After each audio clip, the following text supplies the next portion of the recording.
Okay, so you're saying you leave it put them down tomorrow and then whatever comes in about No, they can get somewhere else. they have enough surplus left to For a lot of places, they're longer sitting there. Of course, in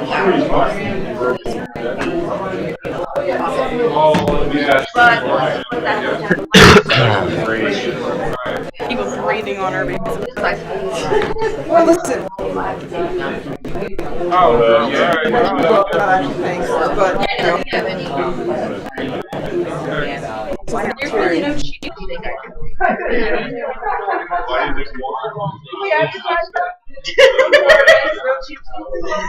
Right up in front.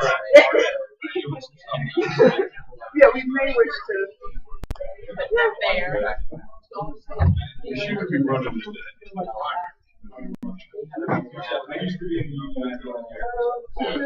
Who goes on afterwards? It's not as 50 if you are a spider. That's fine. Okay. Great. Thanks. Great. Yeah. Nice to meet you. Yeah. One other guy.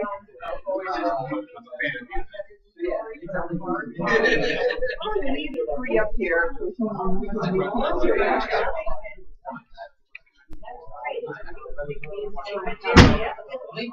Yeah, like turn them around.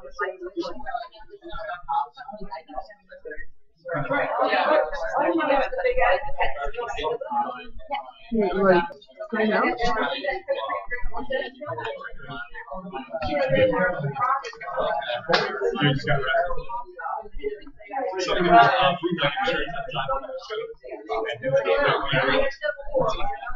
What event is today? I don't know.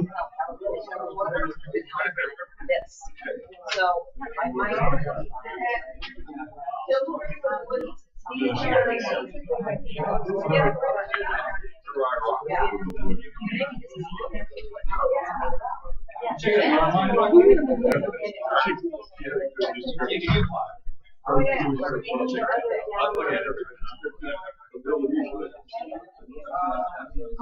What's going on, boss? Did you get our emails yet? Did you get our emails? You already signed up for our emails? Cool. I appreciate it.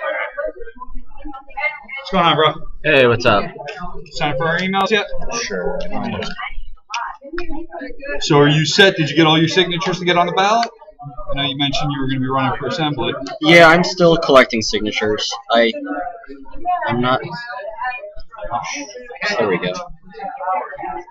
Okay, here we go. That spot on paper. Now that the weather's a little bit warmer and the farmers market's about to start, Yeah. one afternoon at the farmers market and I'll be done. Cool. But I'm still looking, if you know anyone down in South Jersey, for a running mate. I had like 3 or 4 people that would have been great, but I can't strong arm any of them into running. What district are you running on? District 6. Who's the current assembly? We've got Lou and Greenwald. yeah, and Oh, he's the assembly leader, isn't he? yeah, I believe so. And what's the other Democrat? It's 2 Democrats. I should know Democrat this. versus Democrat. Or are they running together?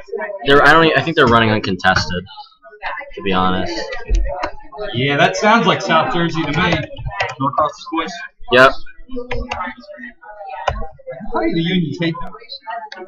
I know that. At least the one I work for. CWA can't stand it. I can't stand Norcross. Good luck. Crazy. Thank you. Wait, I was gonna tell you who the other guy was. Sorry. Pamela.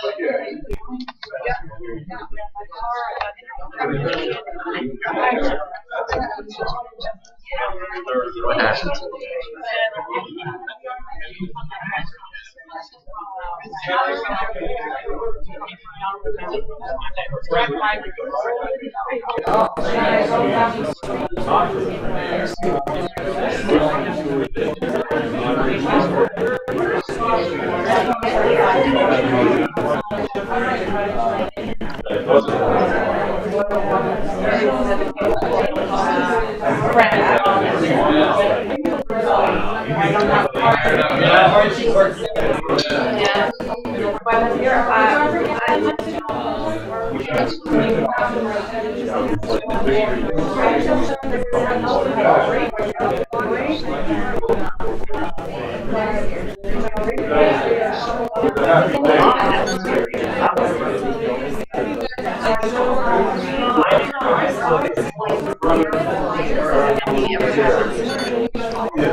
Yes, they are.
got something for you.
You know, I can say that the division.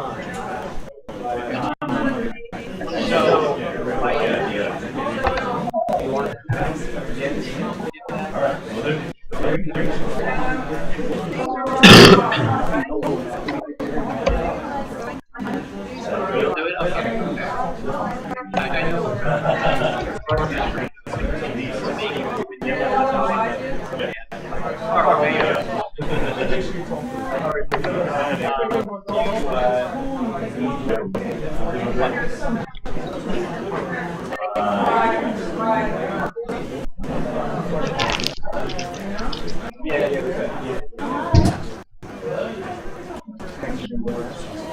are the candidates? And unfortunately, has to go to testing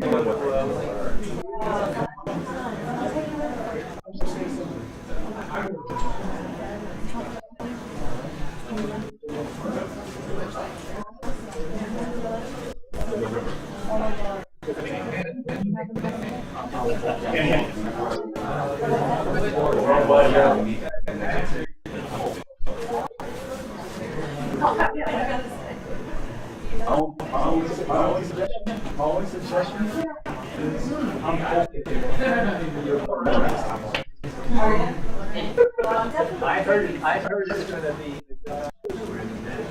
John Johnson.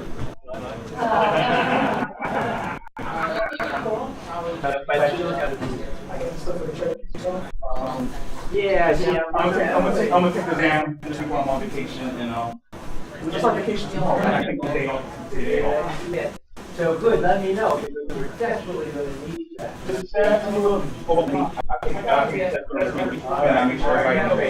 then we'll meet, you and Nick should then meet. Okay, no problem. And all the stuff. No problem.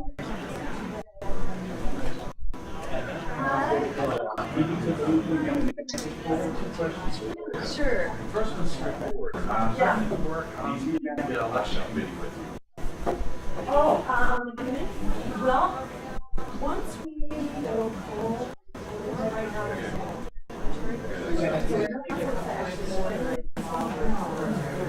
right now, but, you're gonna get signals out there that way, and,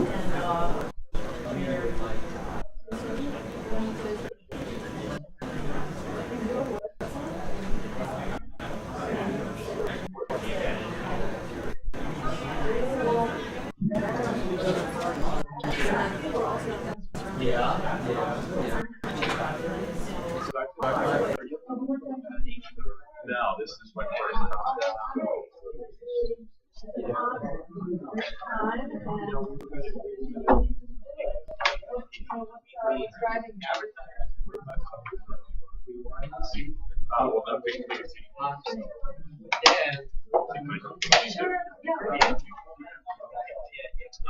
the primary thing that is driving me is being tired of a single party system. The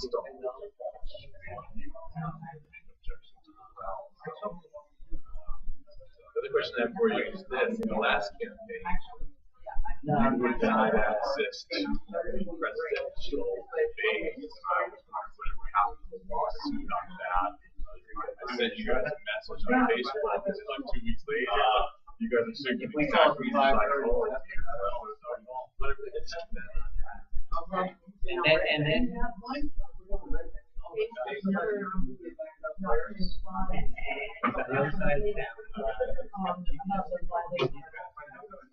as a matter of fact, as field, you missed the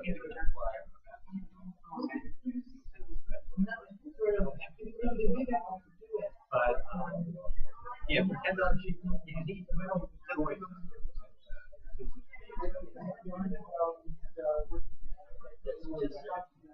well, what we're doing, I would say,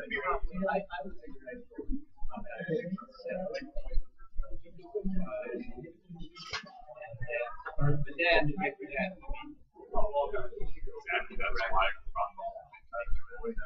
I looked into it, I realized that I would be all about it.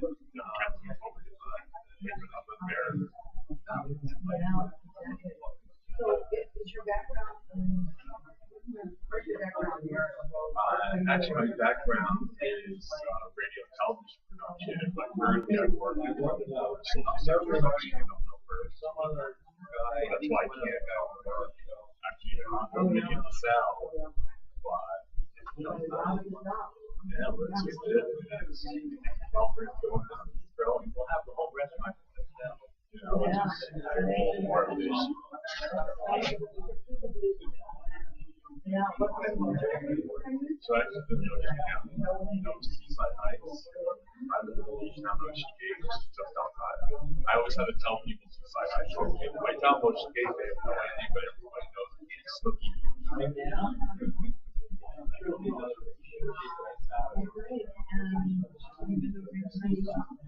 No, this is the first time I've come out that came out specifically to meet you and have those rather basic questions.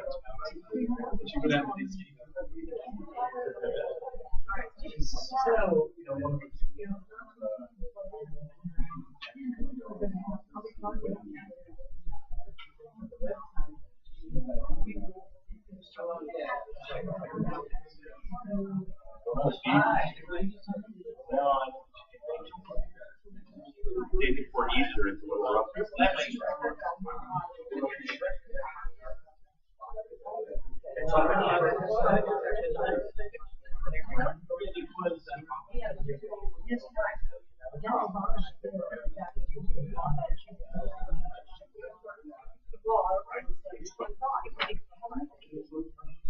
Yeah, that's why I'm joking. Wave that takes 40 and I find it fascinating.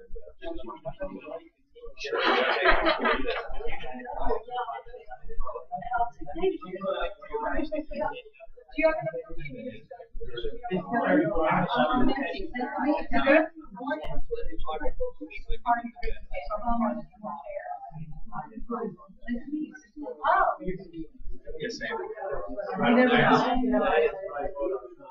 Oh, okay.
Give me extra ammunition.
Action. Take. And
no, I was telling her about it. I never heard of music. Cool.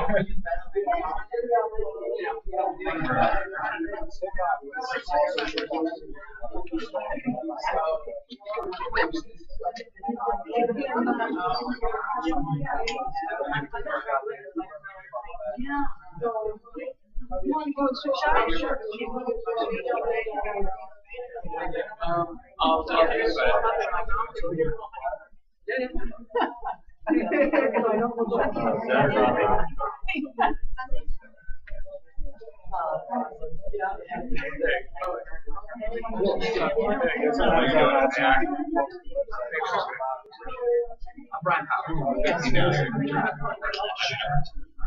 well, I work too, so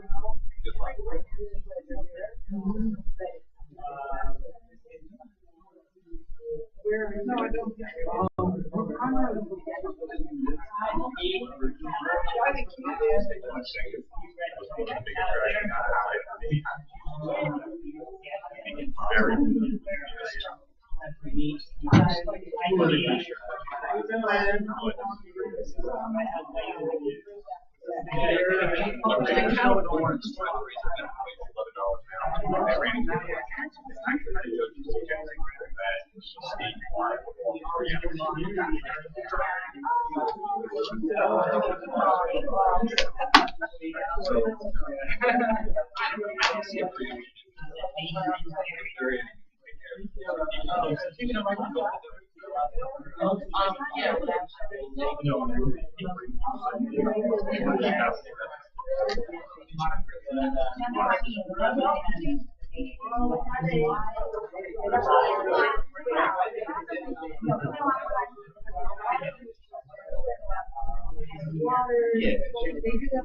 And they don't have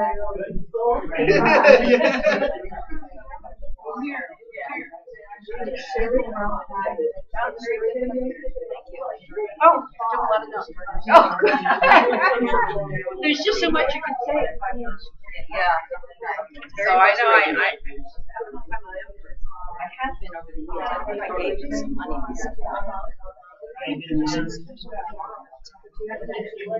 Oh yeah, and she's on an annual.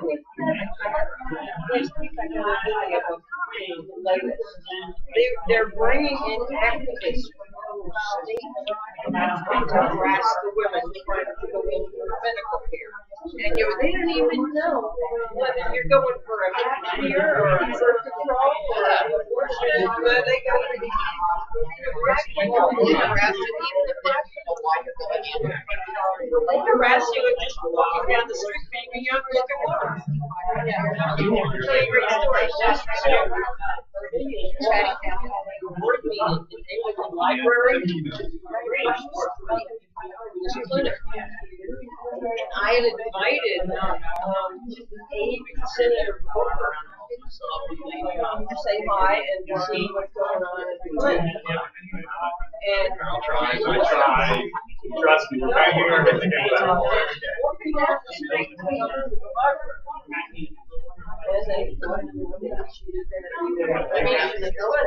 And she was almost speechless. She didn't know what to say. And describe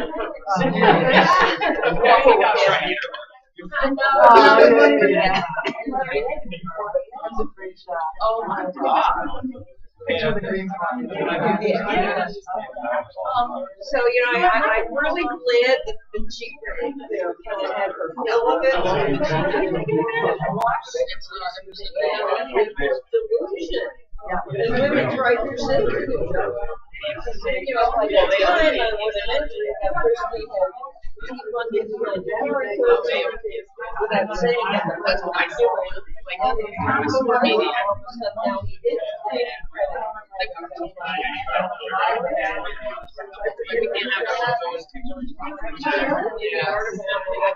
I read last summer that I predicted blatantly president here in like the time I think he said, oh, it's just budget.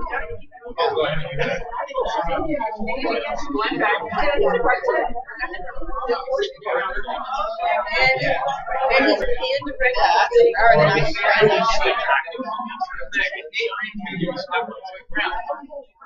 yeah, I mean, we're back to them claiming to be pro-life, and then what's the big yeah.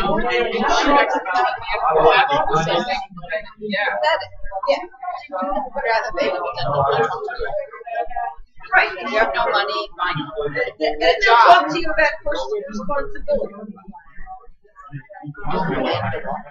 That's right. And the Republican politicians that are pushing out James Brown to get his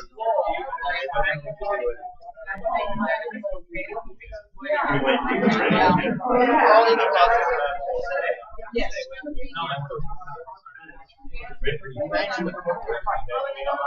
It's very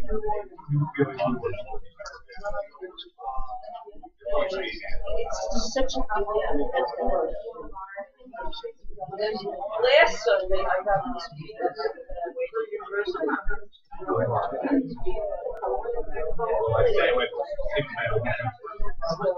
Yeah. So I had to do some and then I managed to find the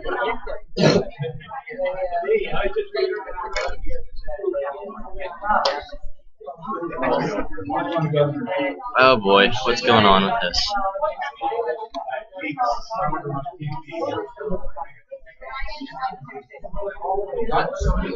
So yes, so this was her.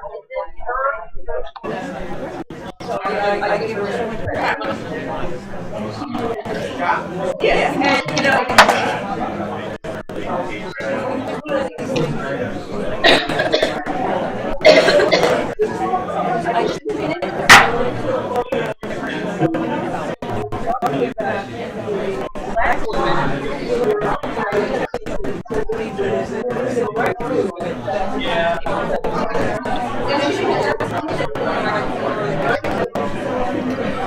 and the issue of rating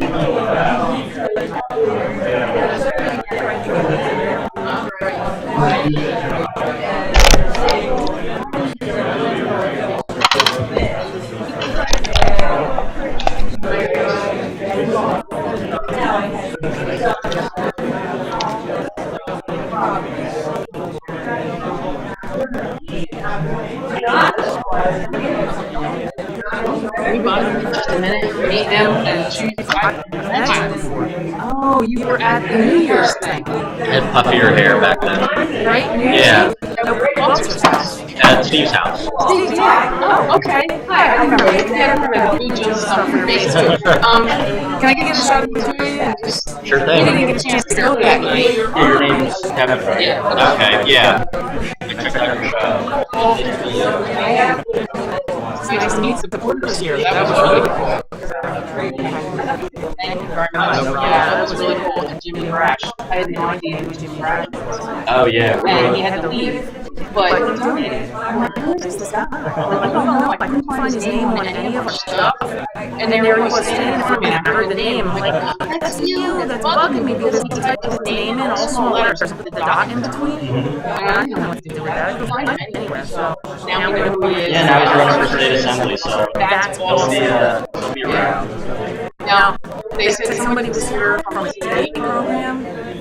I'm not sure if that's true. Okay. I've just been wrapped up in trying to make sure this Joel Stein speech is streamed over our website and running the. I was a radio TV film media. Oh, okay. That's why we had some kind of a conversation about that. Because I was talking about him. Okay. That was see what you missed. And we're still talking about you. And now you understand that. It was very adult-oriented that night, so. Yeah, I think I was probably giving this. Yeah, well, except for the babies. No, That except for freaked me yeah. out when all the little kids started falling out of the room. Where'd they come from? You're how old are you? 14. 14. Okay. And you're 19? 22. 22, okay. Sorry. So you're in for the whole duration of the event? Well, once Jill's thing is over, there's the activist panel, Okay. which or not activist, candidate panel, which I'm in, because I'm running for assembly. That's so cool. I saw the paper out there. That's so exciting. Then, let me check this.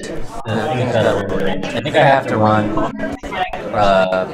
Will's presentation on PowerPoint. And after that's done, once we get to the business portion, I can shut this down and not worry about it. Everything's going to be recorded, right?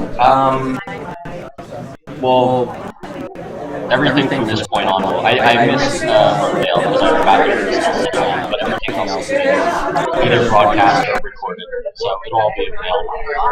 Well, okay, for lack of funding, we couldn't do the dinner thing. Somebody said make a donation of $10, come to the Q&A. Okay. So either that or we're going to pull together enough to actually stay, but 44, 45 apiece is kind of... Yeah, it's steep, yeah. So I wasn't going to go that far. Yeah, I carpooled here, so I'm tied to getting carpooled away from here. The business part ends. I really wanted to stay for dinner. That's But cool. I worked 3 16-hour shifts, Wednesday, Thursday, Friday, and now I have a cold. Because when I wasn't working, I was trying to get the stuff for the convention ready. So I don't So know. I'm going to go home and take a nice long nap. Do you know if anybody's recording the Q&A? I'm not sure. I don't believe so. Yeah, I don't. See, that's what I'm saying. We're going somewhere where it's like hot luck for the guest. I mean, it's going to be mobbed and Gonna so I have want a to ton. stay and hang out. Yeah. Binge. He's got a lot of friends that are going to be there, so it's kind of hard to make that decision. Like, well, do we leave early and Well, sit for 10 minutes? I don't need this camera anytime soon, so I can get with Laura and find out somebody who will be there who can record it. That'd be awesome. Yeah, if there's interest, then we'll make sure we get it. Well, yeah. Because I have Kevin's contact information from the show, Yeah. and I can get it to you that way. That would be awesome. I mean, I'm sure there's going to be other people than what are here now.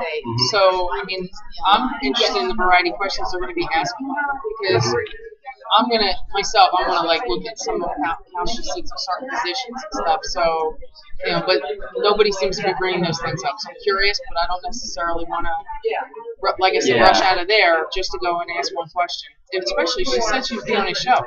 Yeah. So, you know, he'll have a chance to ask my question too. He's got his own agenda, but you know, there's plenty of people here. I would love to stay, but you know, we committed. No, I understand. I'm like constantly committing to too many organizations and running between them like a We crazy had 3 person. things today, and I'm like, no, we have to cut There's the only first 4 one. weekends in every month, and if you're somebody who cares about stuff, Yeah. all 4 of those weekends are going to be Take it. quadruple booked. People ask me, what do you do for fun? I just show up wherever we need to show up and Yeah. make the best of it, and it's always rewarding and educational. We meet new friends, and but we're always promoting the show too. So if it ends in a couple of weeks for lack of funding, we're trying to consider podcasts. He was asked to basically jump on another group's back that has a podcast. So Podcasting is definitely a way. getting there. It's a great way to reach people.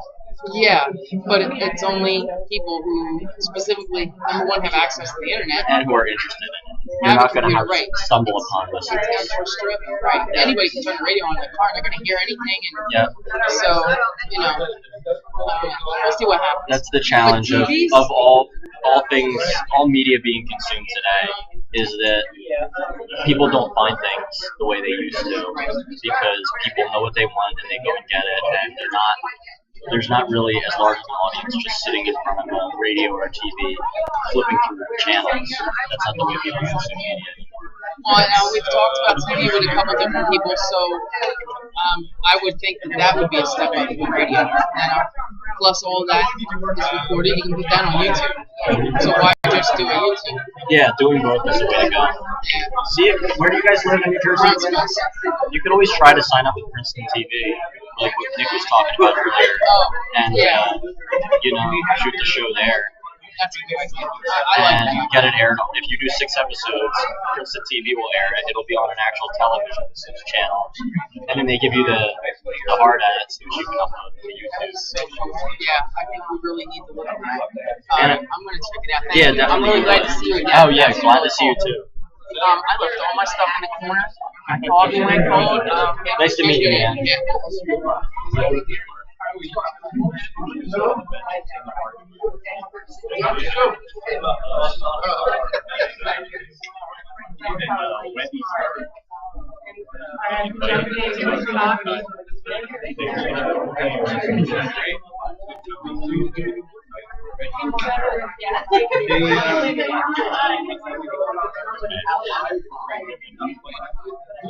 Where do you live?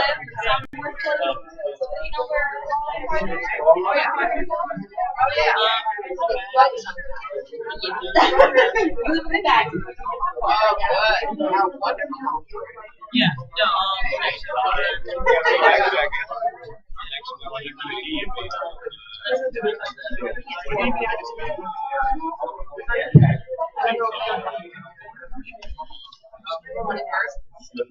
Campaign on their behalf. There's a lot that's wrong with our criminal justice system. And we really need to look at that. And one of the things we need to do is ban the box in New Jersey. You know what ban the box? Well, you know what it is. They just signed ban the box legislation in Virginia. That's that little box that you have to check if you're convicted of a crime. We should ban it because really what's happening is that the criminal justice system is running in an accelerated way. It has been doing so for quite some time for various reasons, one of which are the drug laws that were put in place in the late 60s and early 70s in states throughout the country. My personal opinion is that we should decriminalize marijuana, decriminalize drugs in New Jersey, because we're just creating another industry, and we're just filling up the jails. In 1966, the African American portion of the federal prison population was roughly equivalent to its percentage in the general population, 10%. There were roughly 100,000 black men in federal prisons in 1966. Today, and then we were 12% of the national population. Today, we're 13% of the national population, and we are 52% of the prison population. Now, this is just federal prisons.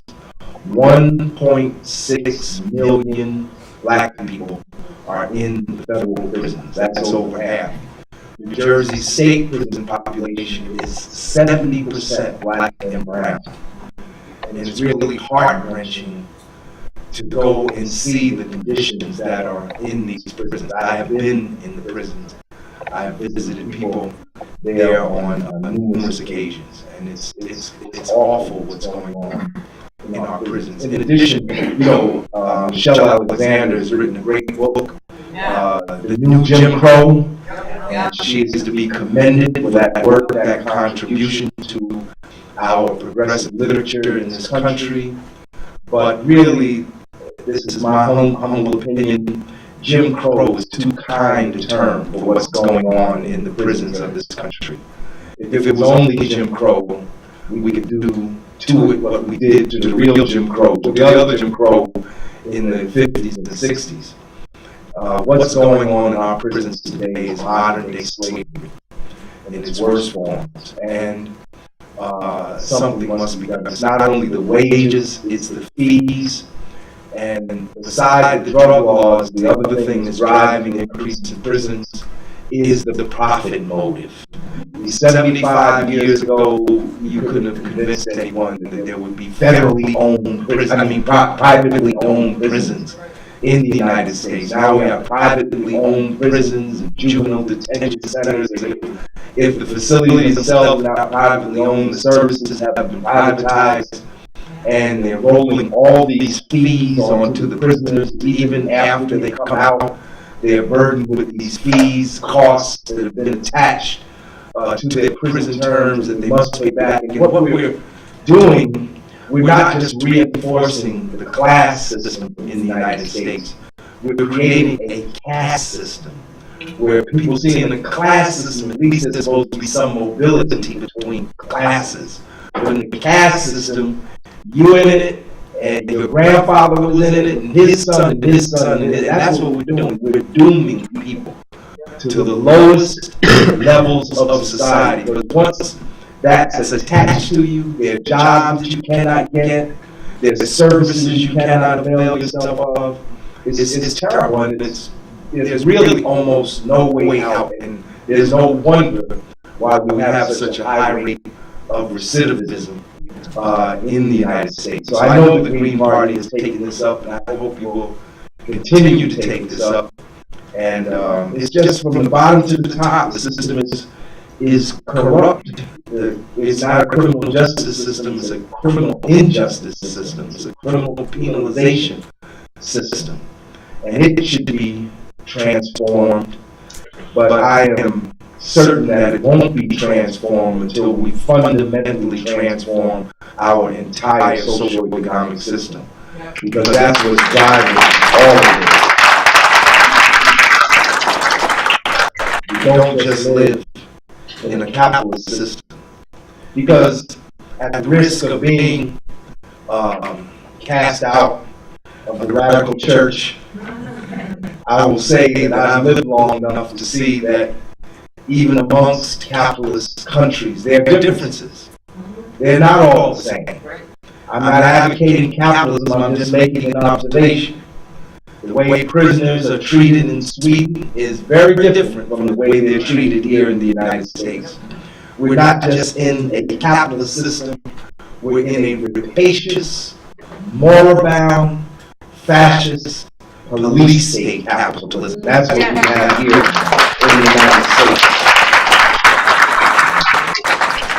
And the character of the economic system is reflected in all the other institutions of society. And so I just want to say thank you for all the support the Green Party has given to the People's Organization for Progress over all these years. See, when I started with some of you, my hair was black. You remember, right? My hair was black. Now my hair is white. There you go. So, but senior citizenship notwithstanding, I want to stay on the battlefield. Till then. And if I'm too infirm to walk, just come get me out of the nursing home and put me on the first picket line you see. That's what I want to do.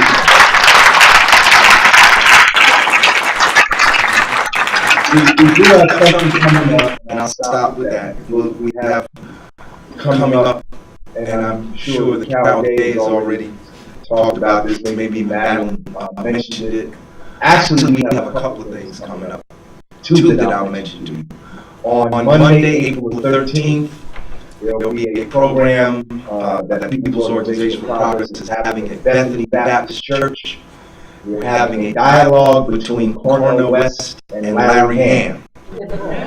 On Monday evening, April 13th, Bethany Baptist Church, 275 West Market Street in Newark. The doors will open at 6. The program will begin at 7. It's free. That's the best part. And it's open to the general public. So everybody is invited. But more importantly, on Saturday, July the 25th, we will have the Million People's March against police brutality, racial injustice, and economic inequality. And that will begin at 12 noon, Saturday, July 25th, in Newark, New Jersey. And I hope that, and I ask and I request for your endorsement. I hope that you will endorse, and I more importantly hope that you will participate in this event. Despite all the negative publicity, despite what has happened in the Michael Brown case and the Eric Garner case, and on and on and on, the murder of unarmed civilians, especially those who are black and brown, continues unabated on a daily basis. Those of you who are on Facebook, you look at the feed every day, someone is being killed. In fact, I saw a statistic the other day that said more people were killed by the police in the United States in March than were killed in Great Britain since 1900. Even the FBI admits that nearly 1,000 abomination. It is a new, modern form of lynching. And they even bring back the old form because they found a man hung in Mississippi. And there's a lot to be said about that. But we have our own Eric Garner and Michael Brown in Irvington, New Jersey. We have Abdul Kamal, who was killed by Irvington police. He was killed by black police. You know, it's more complex. On the surface, it's like black and white, but it's more complex than that. Black police shot and killed Abdul Kamal. They shot him 10 times. They shot at him 15 times, hit him 10 times. And as predicted, the Essex County grand jury did not indict the police. And the People's Organization for Progress is petitioning the U.S. Attorney for New Jersey, Paul Fishman, to launch an official civil rights investigation into the death of Abdul Kamal. And I would respectfully request that the Green Party send a letter supporting this request to Paul Fishman, that there be a U.S. federal investigation to determine if the civil rights of Abdul Kamal were violated. We have Abdul Kamal in Irvington. Some of you probably saw the video of Jerome Reed being killed in Bridgeton. He was killed by a black police officer. And unlike Ferguson, Bridgeton has a black mayor, black city council, black superintendent of schools. Even the Cumberland County prosecutor is black. But he was killed by the police, nonetheless. And that case in Bridgeton and Rashad Ashford, who was shot 9 times in the head by the state police. I mean, I could go on and on and on. But if you would write that letter to Paul Fishman, it would be a great help to the family, the Kamal family, Michelle Kamal and Muhammad Kamal, his mother and father. So again, thank you very much, Green Party, for all your support. Power to the people.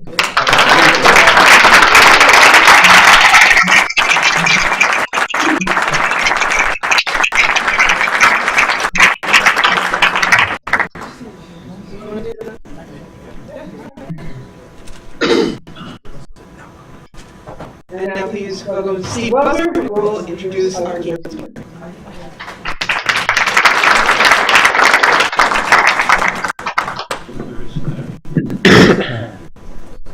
There we go. Is Larry still here? there's been great synergy all along between the Green Party and POP. I think you were at our first convention was in '97. I think you were there.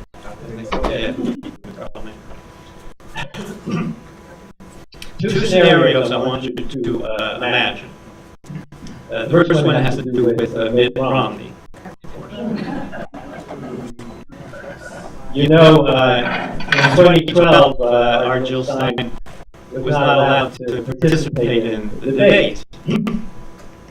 Jill and Sherry McCollum made a fuss about it at the Hofstra debate. They got arrested. They had to endure over 8 hours handcuffed to some very uncomfortable chairs.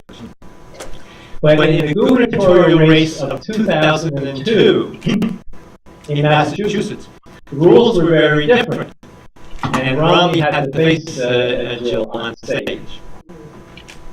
Now, it wasn't just the Greens who could see that Jill won that debate. Some newspapers had to acknowledge the obvious truth. Of course, we wish we could have been there, but that's the first scenario. The second scenario now could be a real future possibility. Here's a dream. Talking about Larry being at our first convention in '97. So next year will be our 20th annual convention. Jill, we want you to come back, because here's what we want to see next year. 4 of the most dynamic women on the planet sharing a stage to powerfully together get out our green message about saving the planet. So I'm talking about the wonderful leader of the Canadian Green Party, Elizabeth May. That's what I heard. The feisty new leader of the UK Green Party, Natalie Bennett. You gotta look at these people online and see their videos, they're amazing. The first Green to be elected to the Parliament in Great Britain, Carolyn Lucas, and then the next President of the United States, Jill Stein.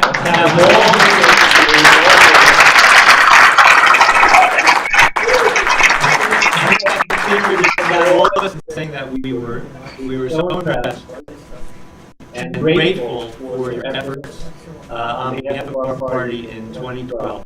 I know that all New Jersey Greens very much appreciate Jill participating with us today. So without further ado, let me give you the next President of the United States, Jill Stein.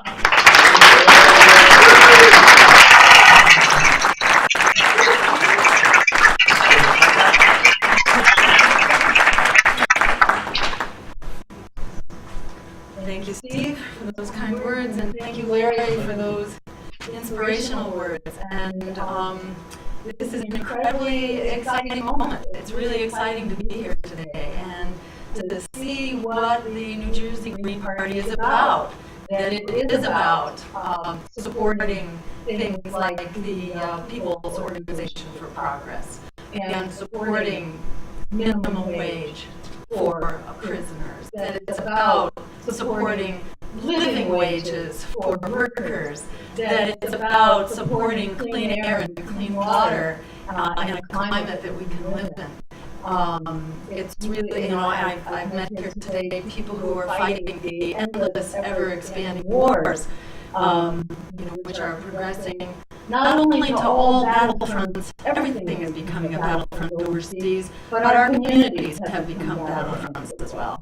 And we're seeing sort of this this kind of convergence of the inherent predatory system in virtually every facet of life.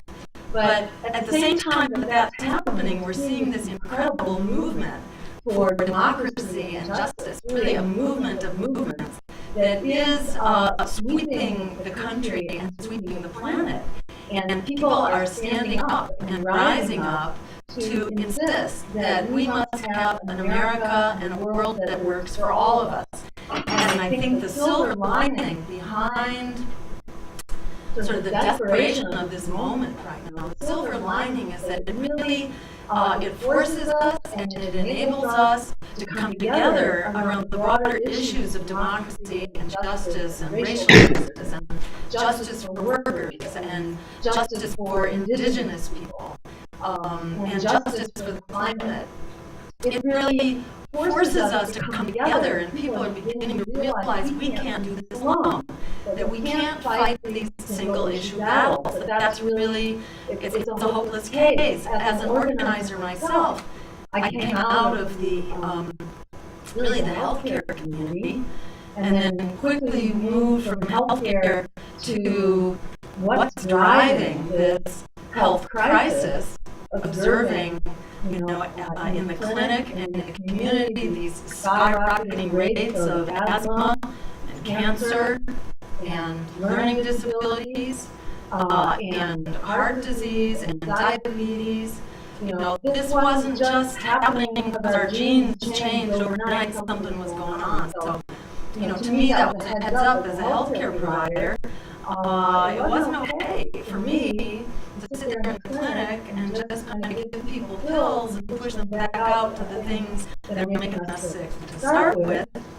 And I sort of at that point began to break out of the medical box and start working with other grassroots groups to look at the incinerators, the toxic waste sites, the coal plants, the waste transfer stations, the things that really get piled onto low-income communities, above all, the high levels of pesticides, you know, that our public housing, low-income housing is just awash in. You know, to say that there are reasons why these epidemics are really surging, and we got to fight them. It's not okay to stay there. So, you know, early on I thought, well, we'll just educate our elected officials, you know, and we'll tell them that we can fix this. We don't have to have these high rates of cancer and asthma and learning disabilities. We can shut down those coal plants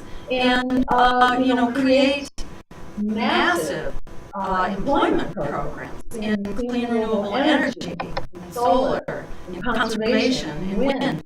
We don't need incinerators to be polluting our air, but especially our water supplies, and then it comes up our food chain, and that's where we get exposed to all kinds of bad stuff, especially low-income people and immigrants who are using the natural systems around us to feed their families and themselves. They're especially at risk for the kind of pollution that comes out of incinerators.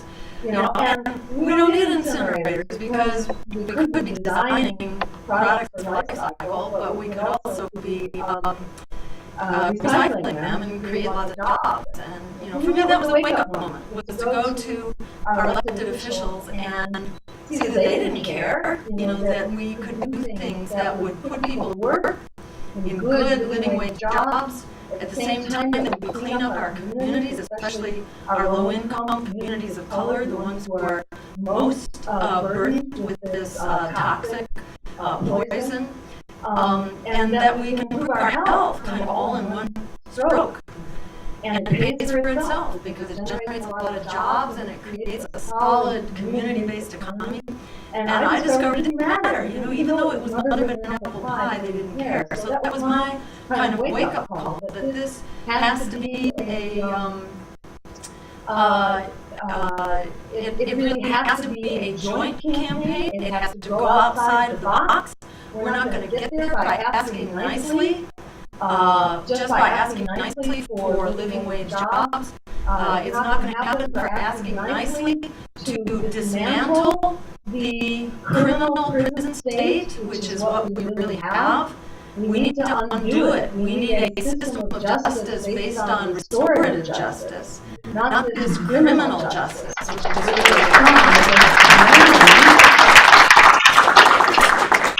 that they're not going to do it because we ask nicely, because they do have incredible power in their hands right now. You know, we've all seen the numbers that, what is it, the 1% has 50% of the world's wealth. But the lower 50% has 1% of the world's wealth. What does that mean? That means, if you turn this into a picture instead of numbers, if you had 100 people in the room and you had 100 loaves of bread, one person is hogging 50 loaves of bread. And among the 50 people, half the people in the room, those who are most undernourished, who are starving, what do they get? They get one loaf to share among them. One loaf to share among 50 starving people versus 50 loaves that are going to one massively overfed person. And it's not just economic justice, it's racial justice, it's criminal injustice, as Larry described it. It's health care, which ought to be a human right. Because we can provide at far less cost than what we're paying now, which fails to cover, what is it, like 30 to 40 million people who have zero insurance.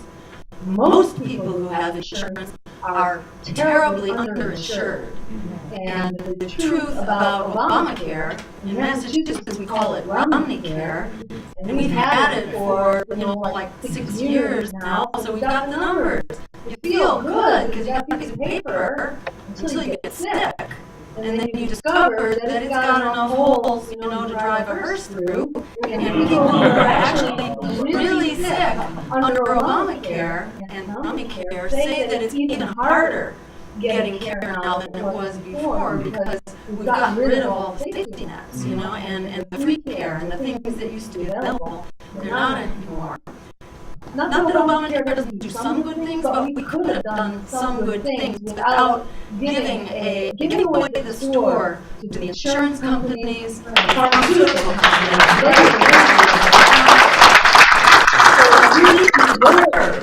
A Medicare for all, an improved Medicare for all that we could have right now that would cover all of us completely, and not only cover our acute care, but also cover our chronic care, and our mental health, and eye care, and hearing aids, and dental care, and all those things that seniors especially need, that they have a very hard time getting under the current system. So our health care is broken, in the same way that our economy is broken, that our prison system is broken, that our climate is broken. Latest news on climate, the drought, which has been an established severe drought for the last 4 years. Suddenly they're getting around to doing something about it, but not about the biggest, component of that drought. 80% of the water used in California is from agribusiness, which is energy intensive, it uses fossil fuels, it uses lots of pesticides, it abuses low-wage workers and immigrants. We need to be turning the abusive industrial food industry into a local, just, and sustainable food sovereignty.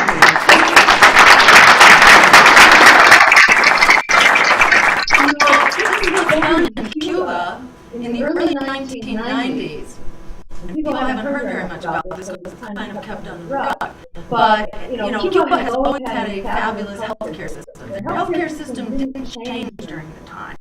What changed was the nature of their food system and their energy system. And what happened was that they lost their oil because the Soviet Union went down. Basically collapsed. So they no longer had a way to get oil, fossil fuels, pesticides, all that stuff was over.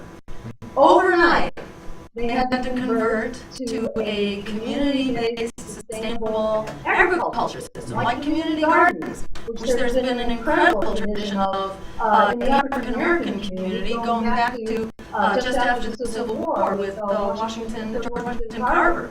And much of this actually goes back to him, this tradition of local, sustainable gardening and farming in the U.S. We used it during the Second World War. Remember when we didn't have a way to produce a lot of food? Suddenly 40% of fruits and vegetables were being produced by these community gardens, the victory gardens. So we can do it. In Cuba, they did it overnight. And what do you think happened to their health? They're in an economic crisis. And their economy has crashed, but they had to bring their energy and their food, and what happened to their health? Lo and behold, their death rates from diabetes went down not 5 or 10 or 15%, which is what we see with our mega interventions here in our healthcare system.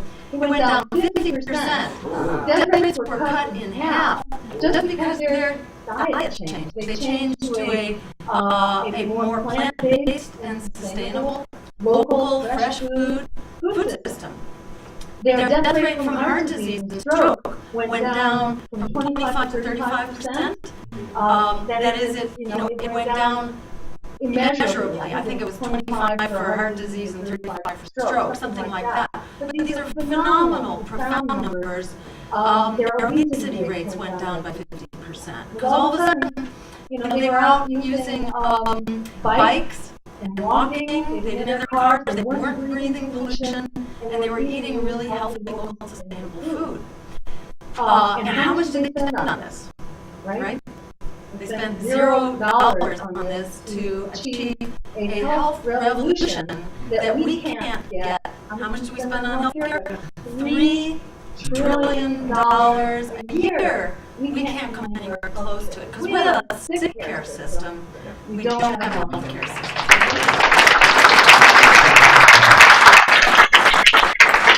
We could have a sick care. I think we could change the sick care system into a healthcare system. We could do it overnight.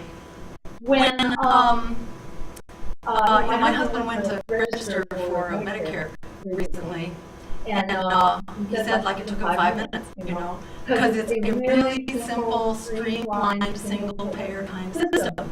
What happened when people try to register for Obamacare? You get all tied up in knots, and it takes months and months, and all kinds of mistakes happen, and a big crisis with their website because it's so incredibly complicated, which is the problem with it. It just adds layers of complexity, which means layers of additional costs, and then more providers, more insurance providers to keep track of their minutia. We should be spending healthcare dollars on healthcare, but we could convert to a Medicare for all system overnight. And it would essentially cost us nothing. It would save us about $400 billion a year to actually move to a healthcare system that covers everybody. So what's wrong with this picture? Why do we not have it? We could be educating, for example, everyone, not only with quality community schools, and kudos to everybody who's standing up to keep their school open and to stop our leadership, Democratic and Republican. But, who's been leading the charge on this? But Barack Obama and Rahm Emanuel, the Democratic mayor in Chicago, and the head of the education department, who also came on, whatever his name is, Duncan, yes, Arnie Duncan. It's been Democrats who've been leading the privatization of our schools, the turning of our schools into charters. And what is Cuomo doing? Another wonderful Democratic governor, and I say that with more than a little bit of sarcasm. Cuomo just in New York, the Democratic legislature in New York just passed a budget, which is terrible for all kinds of reasons, but among other things, it allows them to close down the bottom 5% of schools. So in other words, it doesn't matter how good the school is, they're always going to find 5% that are disadvantaged relative to the others. So who are they closing down? They're closing down the schools in communities of color, and they're turning them over to the charters.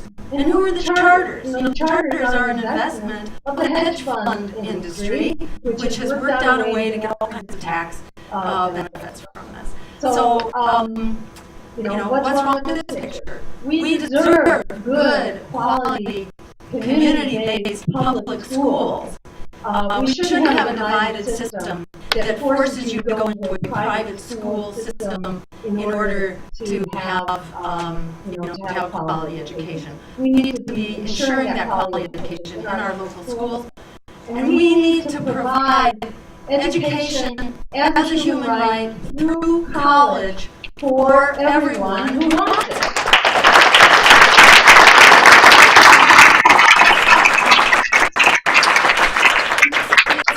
Mind-boggling that, how is it that people think that we don't do this? because, number one, we provided high school education right throughout the 20th century. High school education was essential for economic security. Well, what do you need in the 21st century? You need some years of post-high school education, whether it's 2 years of technical training or community college or a 4-year college. You need that if you are going to have a chance out there because of this economy that they have designed for us, which is another story. But you need that college education. So by way of analogy, it's really our duty as as the older generation to provide it to the younger. But what are they doing? They're treating the younger generation like they are cash cows to be milked for profits in these what are essentially a form of predatory loans to students who get caught in above market rate loans and then who can't get jobs because we've been engineered out of jobs. So our younger generation is really in the crosshairs. And if you want to find people who are ready to sign up, they don't have historic allegiance to the Democratic Party. A lot of people are walking around with a kind of religious allegiance to the Democratic Party because they remember the day. Well, that day isn't here anymore. And if you remember the younger generation, there's no difference to you in the marginal shades of gray. What's the difference between Obamacare and Obamacare? Really nothing. What was the difference between the loans, student loans that were being proposed by Romney and Obama during the campaign? Really nothing. What was the difference between what George Bush did and what Barack Obama did for the economy? Obama gave $14 trillion and counting to Wall Street and large corporations in bailouts. George Bush, he wimped out with $700 billion. Obama outdid him 14 times over. So when people tell you, not to throw away your vote, remember how it is that people got tricked into actually throwing away their vote by voting for more of the same.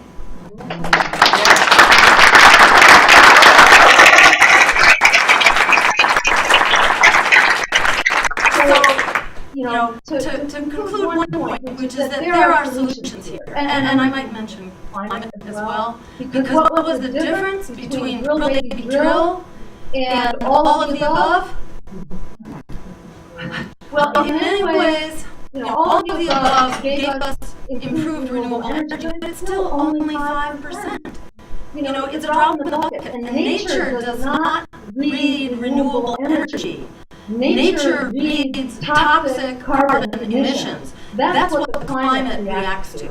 If you're doing a lot of renewables, but you massively escalated dirty fossil fuel energy, the renewables really don't count as far as nature is concerned. What nature cares about is the carbon that you're putting in the atmosphere, and the carbon dioxide and methane and a few other climate-warming gases. And that's what, Obama made us number one on oil. We have now exceeded Saudi Arabia and Russia on oil and on natural gas. So that's what all of the above brought us. It brought us a very compliant and fearful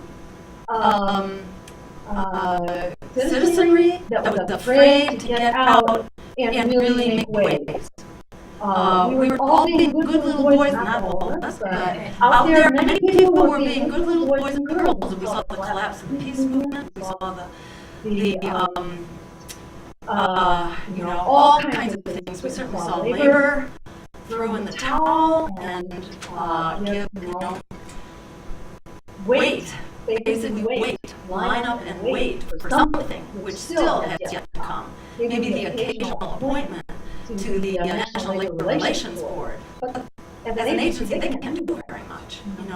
We need to be out there fighting, and we need to have elected officials who aren't afraid to fight with us.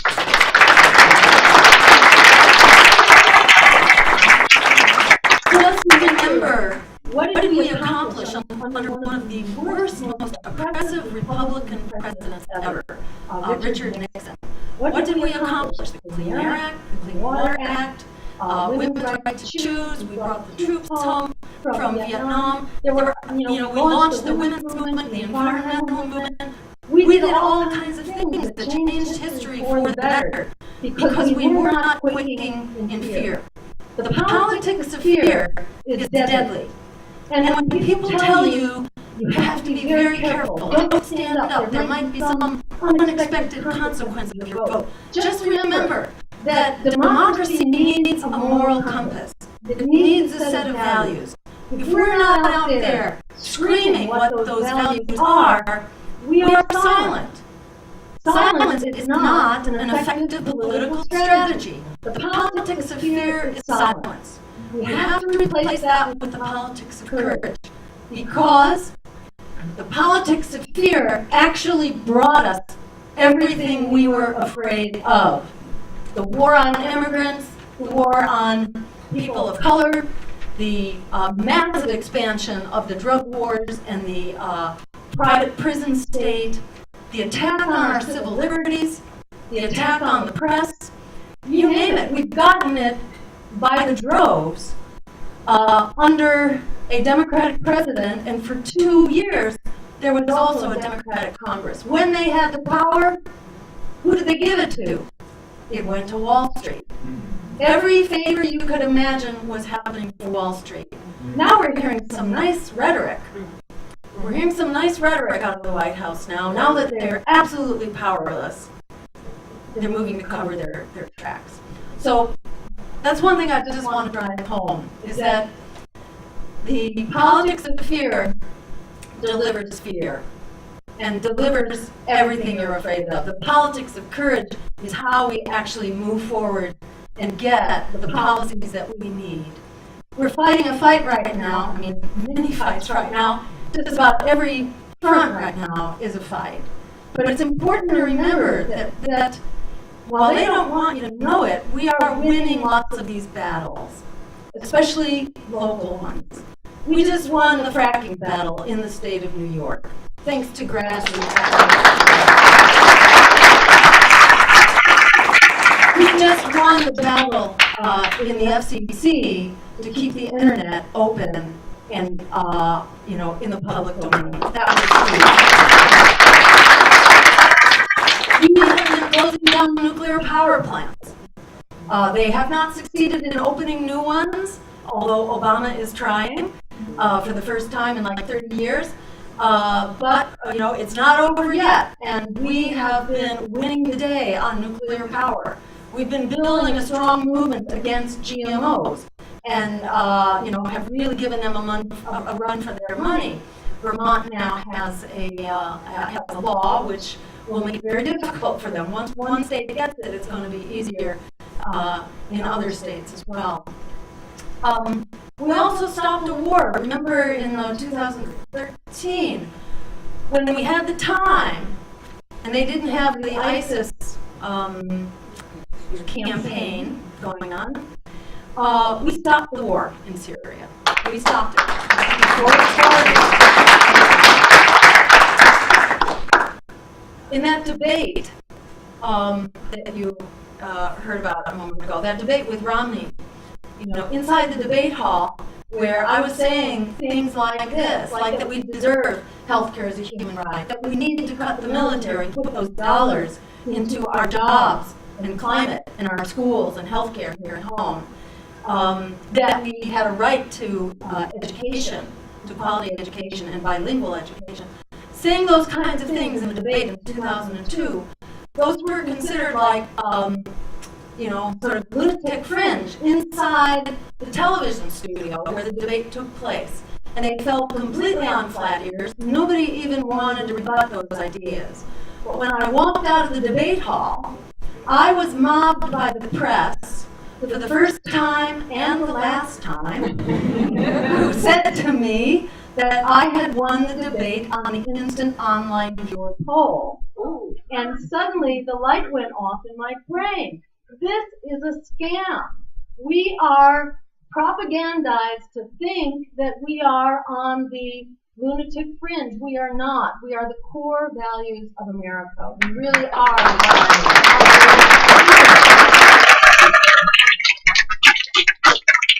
And I want to mention one other thing. That's what Alice Walker says. to start with. We have it, and we are waking up to it, and we are waking up to the fact that we must work together. We must work together across issues. We must work together across geography. We've got to do our local work. It's like from 17th century navigation, this motto that when you're in a storm, you have one hand for yourself and one hand for the ship. We've all got to do that now. We've got to work on our local fights, but we also need to join hands and work together across our silos and across the walls that divide us. Because you put us together, there are thousands of grassroots movements out there.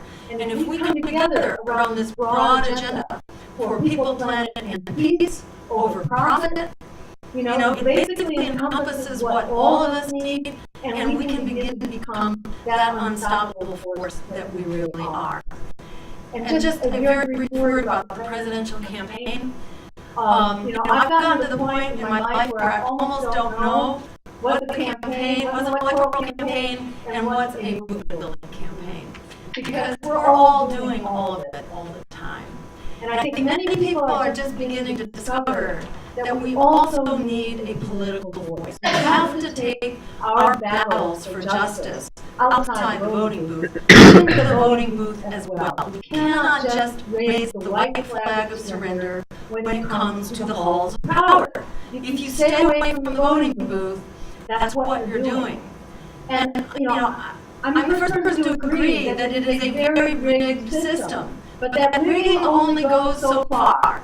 And when we have a massive showing, for example, if we could get that 1 out of every 2 voters who doesn't bother to vote because they know that the Democrats and the Republicans give them nothing to vote for at the end of the day, plenty of rhetoric, but basically lots of backstabbing. And the other people who don't know that there is something out there to vote for. There's something out there that really is about our movement, that really is about Black Lives Matter, that really is about putting jobs, not only in our communities of color, but everywhere. We need a right to a job. It should be a national civil right that we deserve a right to a job. And in fact, the American public says so. We're all led to think, we must be way out on the fringe. That's not true. Polls show that people agree, not only do we have a right to a job, we have a right to a job at living wages.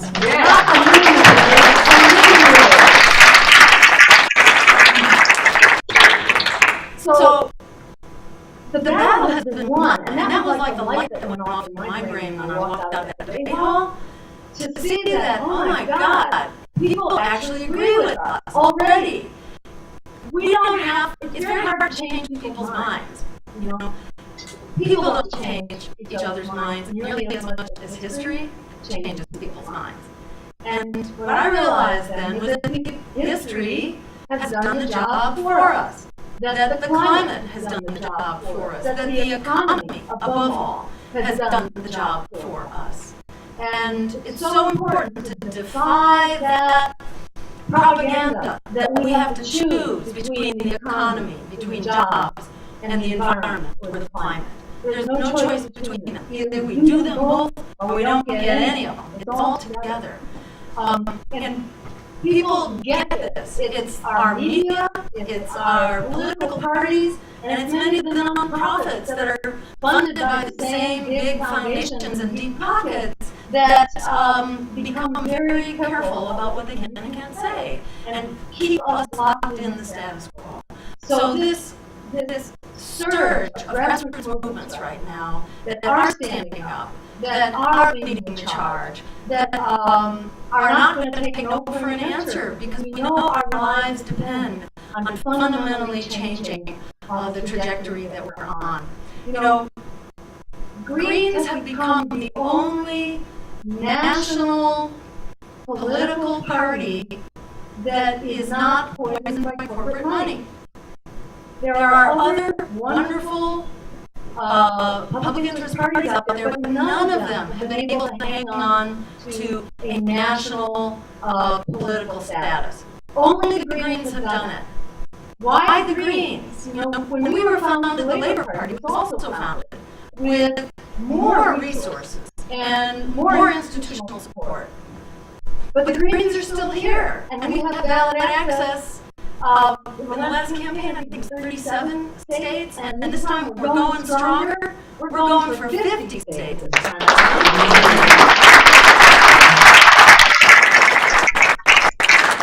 I think, you know, to me, being green means not just the forests and the trees. You know, it's about being sustainable, and that's about people. It's about people first and foremost, the people that it takes in order to protect those ecosystems. And being green, in my mind, means seeing the big picture, and it means seeing that things are connected. And it means rejecting the kind of corruption that Chris Christie and what's his name, Robert Menendez have come to exemplify. You know, in New Jersey, you're very lucky. You've got the whole political spectrum covered here. It takes a perfect political vacuum in which to offer an integrity alternative.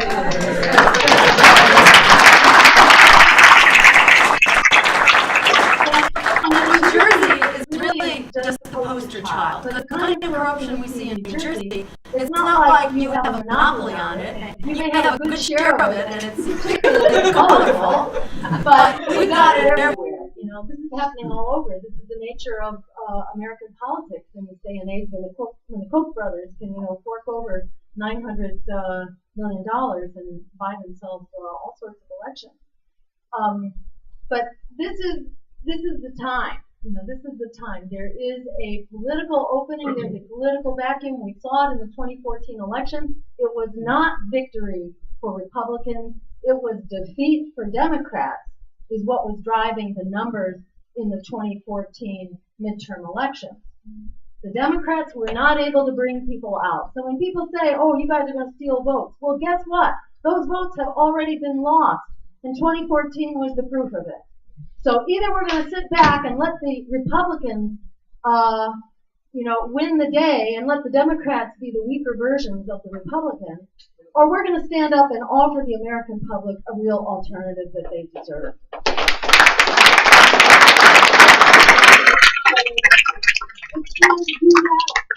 The presidential race, we get to build on what we did together. Independent political party. We were almost an order of magnitude, almost 10 times more votes as the next biggest political party.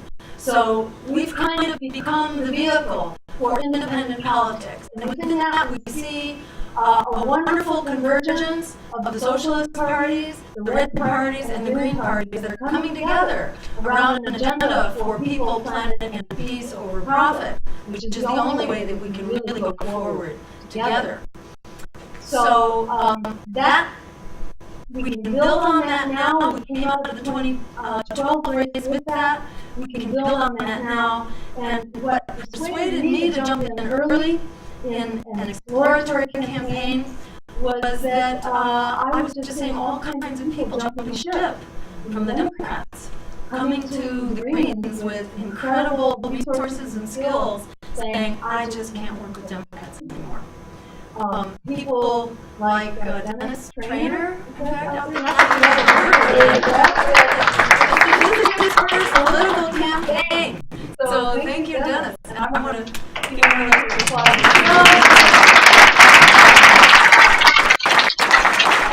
And it's no coincidence that already in just a couple weeks of an exploratory campaign, we've had some bigger press hits than we were able to get throughout the entire 2012 election. We have some members of Obama's web team, digital team, that are bringing skills to the Green Party now for digital organizing, which means we can actually begin to do community-based organizing, which is something we could never afford to do before. We're going to be able to do that if we get the thumbs up from people that we should go ahead. Technically, that's what an exploratory is. It allows you to get out there and test the waters. And it just seemed like it was such an exciting moment. There's such a big political vacuum right now, and there are so many powerful movements that have realized they too need a political voice. We've all seen Syriza skyrocket in Greece.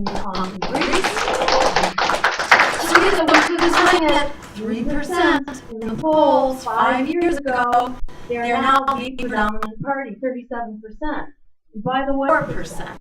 So, you know, people will tell you it's high in the sky. It's not. What's really critical is for us to reestablish our courage, find the courage of our convictions, and get out there and stand up and put forward, you know, a real vision of where we need to go as a party, as a nation, as a globe.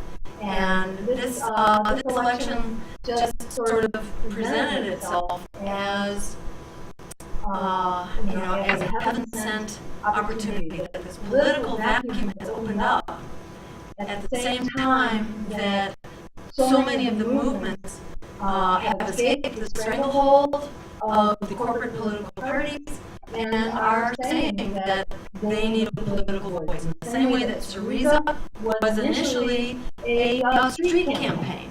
It was a protest movement, and it began to realize that it had to challenge power. In the words of Frederick Douglass, power concedes nothing without a demand. It never has and never will. And Syriza got that message, and they became an independent political party. We see the same thing happening in Spain, where Podemos has become an independent political party, and they are surging up. And in the UK, who is it that's become that vehicle for independent politics? It's the UK Green Party, which is surging forward. The U.S. is following that same trajectory of austerity and ecological decline and collapse of democratic institutions. We don't have time to sit around and wait for more of the same to make things work. It's time to actually do something with our votes, and when you have friends who tell you, oh no, but that's a bad thing, just remind them that it's like being in an abusive relationship. Sometimes you just have to wake up to the hard reality and stop making excuses for your abuser. And stop saying, oh, it happened because they were in a bad position, or because the money was pushing them in that direction, or it will get better next year. It's time to stop making excuses, stop being propagandized by the rhetoric, look at the record, let's stand up, let's move forward. There's never been a better moment in history. And so we are jumping in here at the presidential level in order to build that movement and to bring that energy back down to the local level and to support the likes of the candidates here in New Jersey who are going to be running for the New Jersey Assembly. We're going to hear about them in a minute.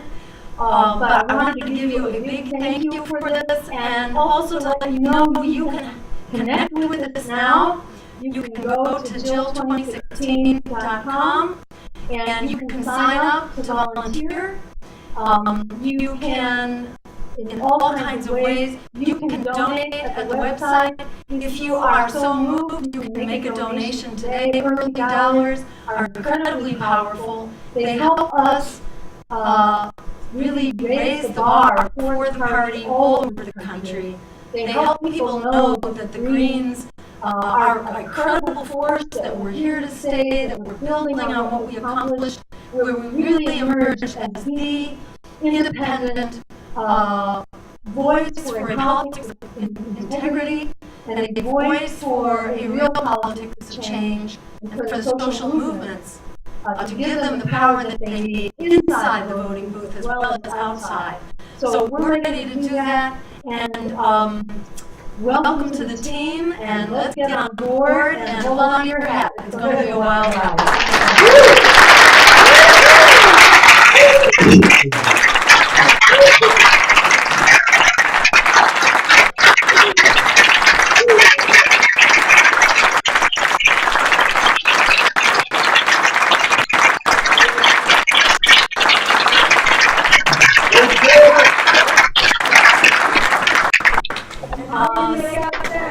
Okay, well, checks.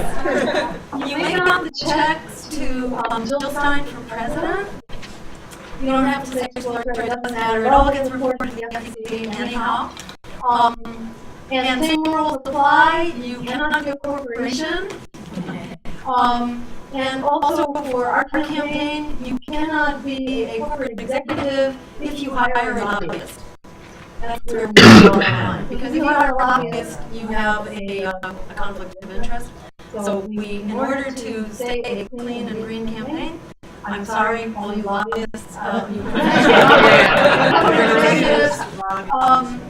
you should write on the check, if you would, be sure that it has your address.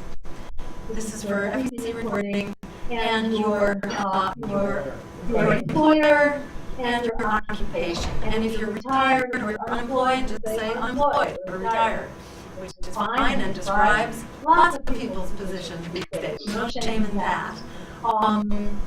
Great. And so maybe other questions. Many of us saw on Democracy Now! You and Sherry Huntla with an American flag side by side walking to try to get into the debates.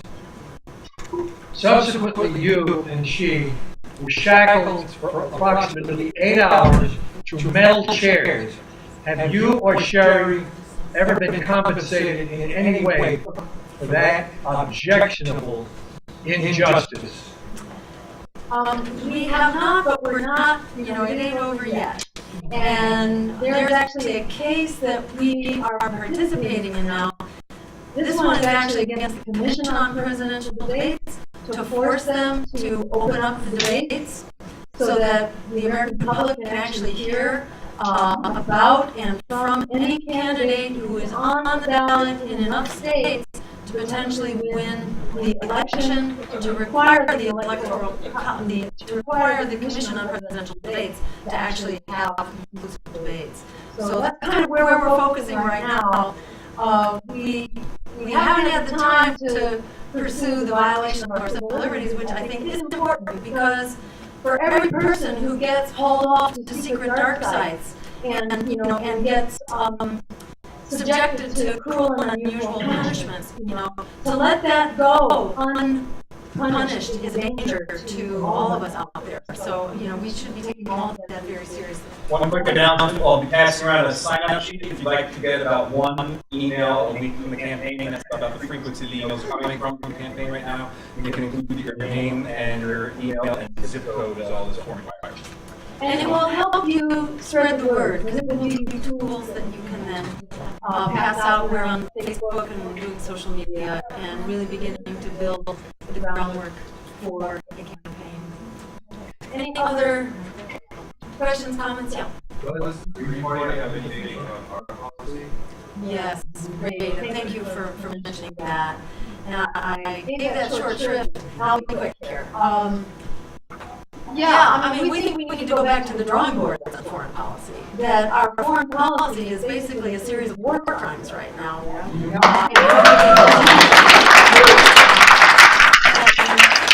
We need a foreign policy that is based, right now our foreign policy is one of total economic and military domination.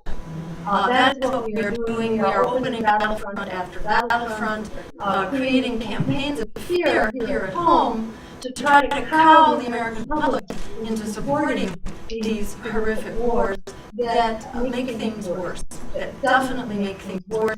We are supporting, so many of the worst dictatorships and military governments and human rights abusers. It is horrific. In addition to the, whatever it is, $3 billion a year that the U.S. is giving to the Netanyahu government to commit its human rights abuses against Palestinians.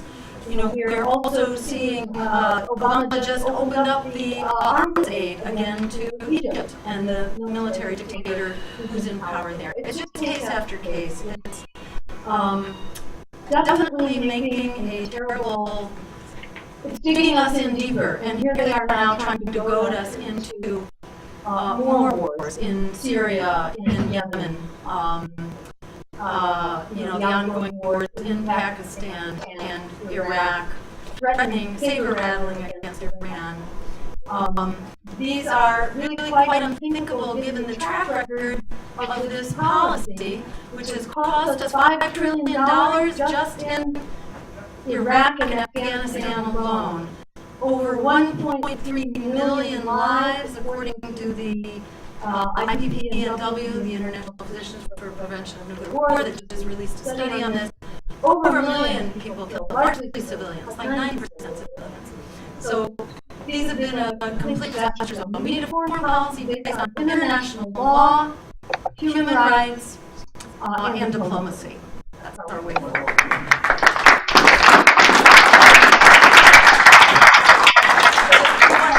And then we'll turn it over. Yeah. I know Green Party is only party global Green Party. Democrats try to do that. And I think it's pretty much the only party organization that has a global office. And what does the global Green Party does? Why is that important? It's, to my mind, the global Greens, but we also have a Greens of the Americas, there's African Greens. I think we are all right now on a very steep learning curve. In the same way that people are just discovering the Green Party right now as a vehicle in the U.S., I think that's happening all over the world, and the nature of the Green Parties are evolving very quickly. So in many countries they had very much a sustainability focus, which in very poor third world countries, it's different, from the environmental movement here in the U.S., which is both a community-based front lines justice movement, and then it's also been kind of a more middle-class movement too. It's a little bit divided racially and economically here in the U.S.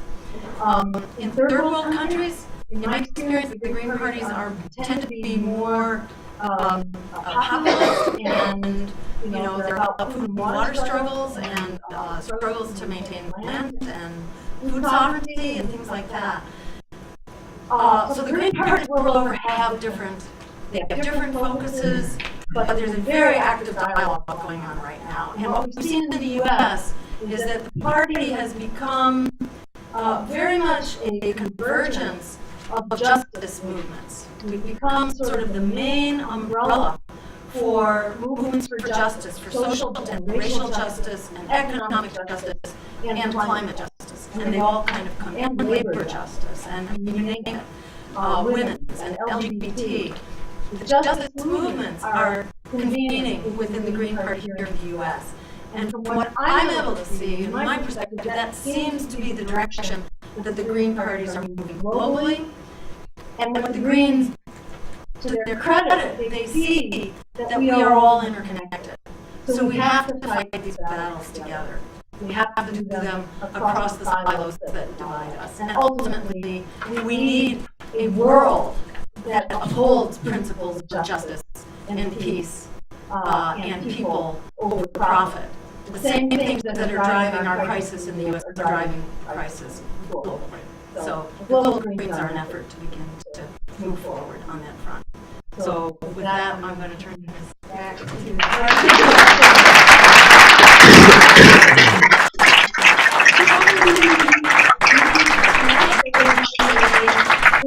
dinner tonight on behalf of the New Jersey Green Party. So come and join us, and then we'll have more time to talk. Thanks so much.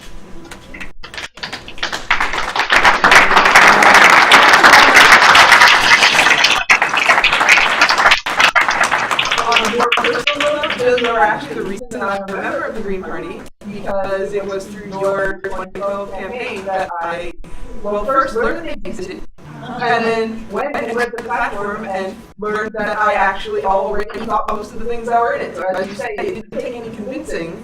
I just had to know that it was there. And I guess it's true for a lot of people. We just need them to know we're here. There's been another change to our schedule. Will Richardson, who was going to give us his TED Talk on education, his flight was late, they only just landed, so we are actually going to take 5 minutes, get our candidates all up, and then we will have our candidates panel. Personal plea. Personal plea. My personal plea is that I would love to go to the dinner with Jill Stein And I was planning to go to the dinner with Jill Stein, except as I said earlier, my car broke down. And so I got a lift here, but is there anybody out there who can give me a ride back to Flanders, which is around Rockaway, Denville, that area, after the dinner tonight? Because if not, I have to leave at about 4 o'clock, and I'll miss the dinner. So Steve Welser said I could make it. And then I plead to all of you to see if somebody might be able to give me a lift after the dinner. I'll be here, so just let me know. Yeah, Morris County, Rockaway, Denville, Chester. It's 206, Route 206. No, I believe my husband is coming down tonight. You do? Okay, that would be great. Thank you. I might be able to. I got car, so you know. Okay, all right, so then I can stay. So one way or the other. Okay. Thanks, everyone. So short break, we'll get our pens. Thank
Well, I think that went out. Are you still in for dinner? I probably will.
My only part of that is at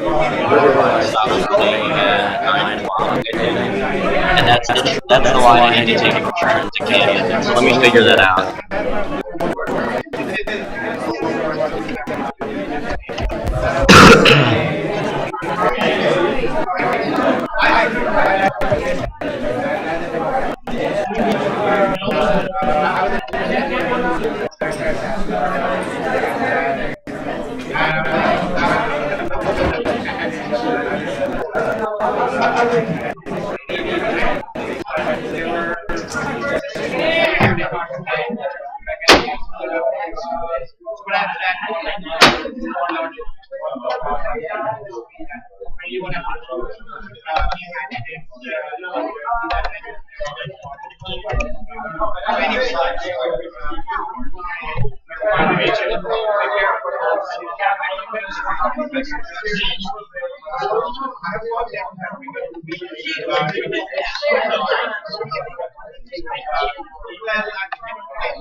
Laura, to make that work, I need to be in Trenton by 9:30. That's the last train out of Trenton. So. Okay. So. I don't know how far the train station is from the Trenton station. I assume I'd be taking the Northeast Regional. Yeah, you take Northeast Corridor out of New Brunswick down to Trenton. Yeah. It should be like 20 minutes. Okay, that's not too bad. Yeah, I can stay there.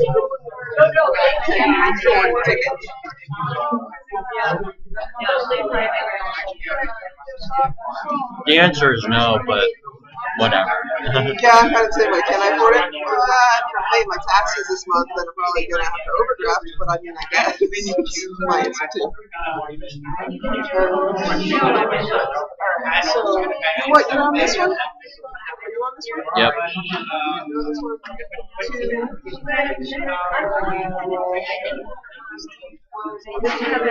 Alright, find out this other.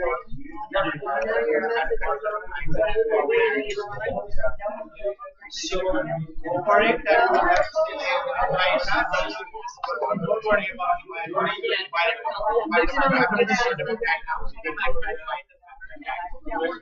I very definitely need to know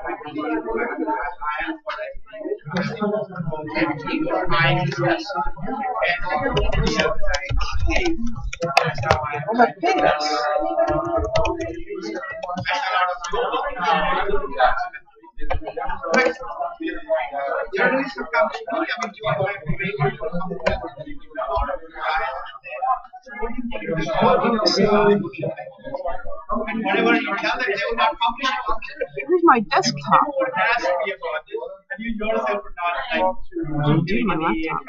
Oh, right click, view, show desktop icons. I just hid them because it looks neater. I didn't even know that was like a possible thing to do. No, I deleted everything. Maybe you did. Alright, includes a final list of. Oh! Great! That is exactly what I need. Forward to. Oh yeah, sure.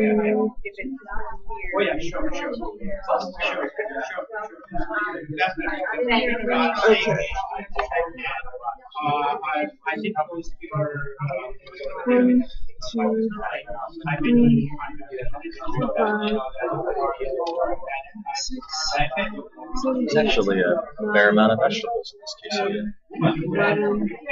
It said peppers and onions, but there's definitely squash, zucchini, mushrooms. So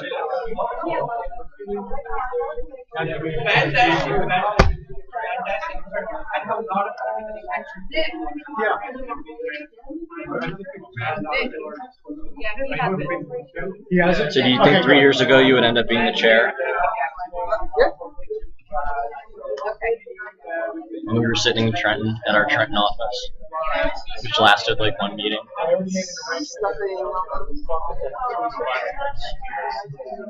Okay, I need a map. And you, Carl, I mean, all I gotta do is get in the car. And So is that a yes? let me find out. I don't know where it is. Well, I'm under 206. It's 3 miles off of Route 80 between Chester and Route 80. I mean, that sounds like I just drive up 206. Yeah, you do it. You have your. You're gonna from here. You might be going. It's sort of out of your way. I mean, it's a detour. It's not straight to Huntington. And I think that's around. It's fine. Yeah, I'll drive it. I mean, I have space for my car. What do you? My dad's taking care of my dog. Whatever the client wants, but at home I have Avid, Media Composer, and Adobe Premiere in Vegas.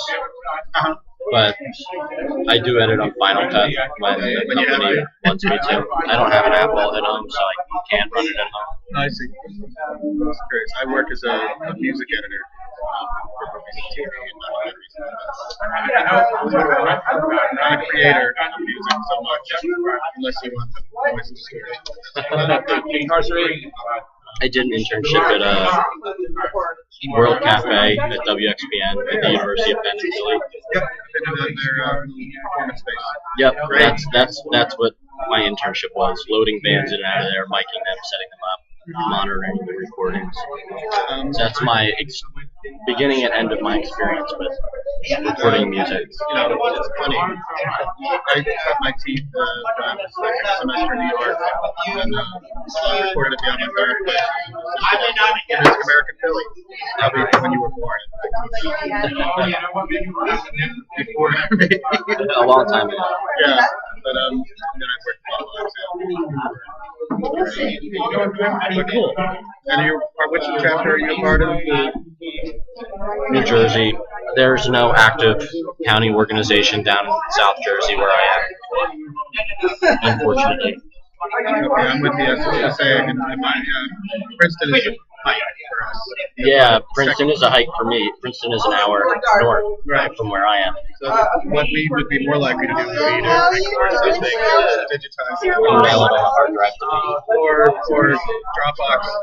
Okay, yeah, Dropbox works. I have Dropbox. Converted to H.264. Yep. I'm just grabbing a tissue. I'm like recovering from the worst cold. And I'm just trying to make it through. In there. So, yeah, I think if we would have, since I've been involved, we haven't had speakers. We have had speaker things. We're going to release, and I could upload, I could import, convert, whatever format we recorded on. Obviously, I got a digital recorder. My kids are made. I just got a CED player the other day, which I get audio out of it, but the video is terrible. Not that anything was recorded on CED anyways, but somebody was like, "You like video stuff? There's this weird machine on now." It's better than Pixabay.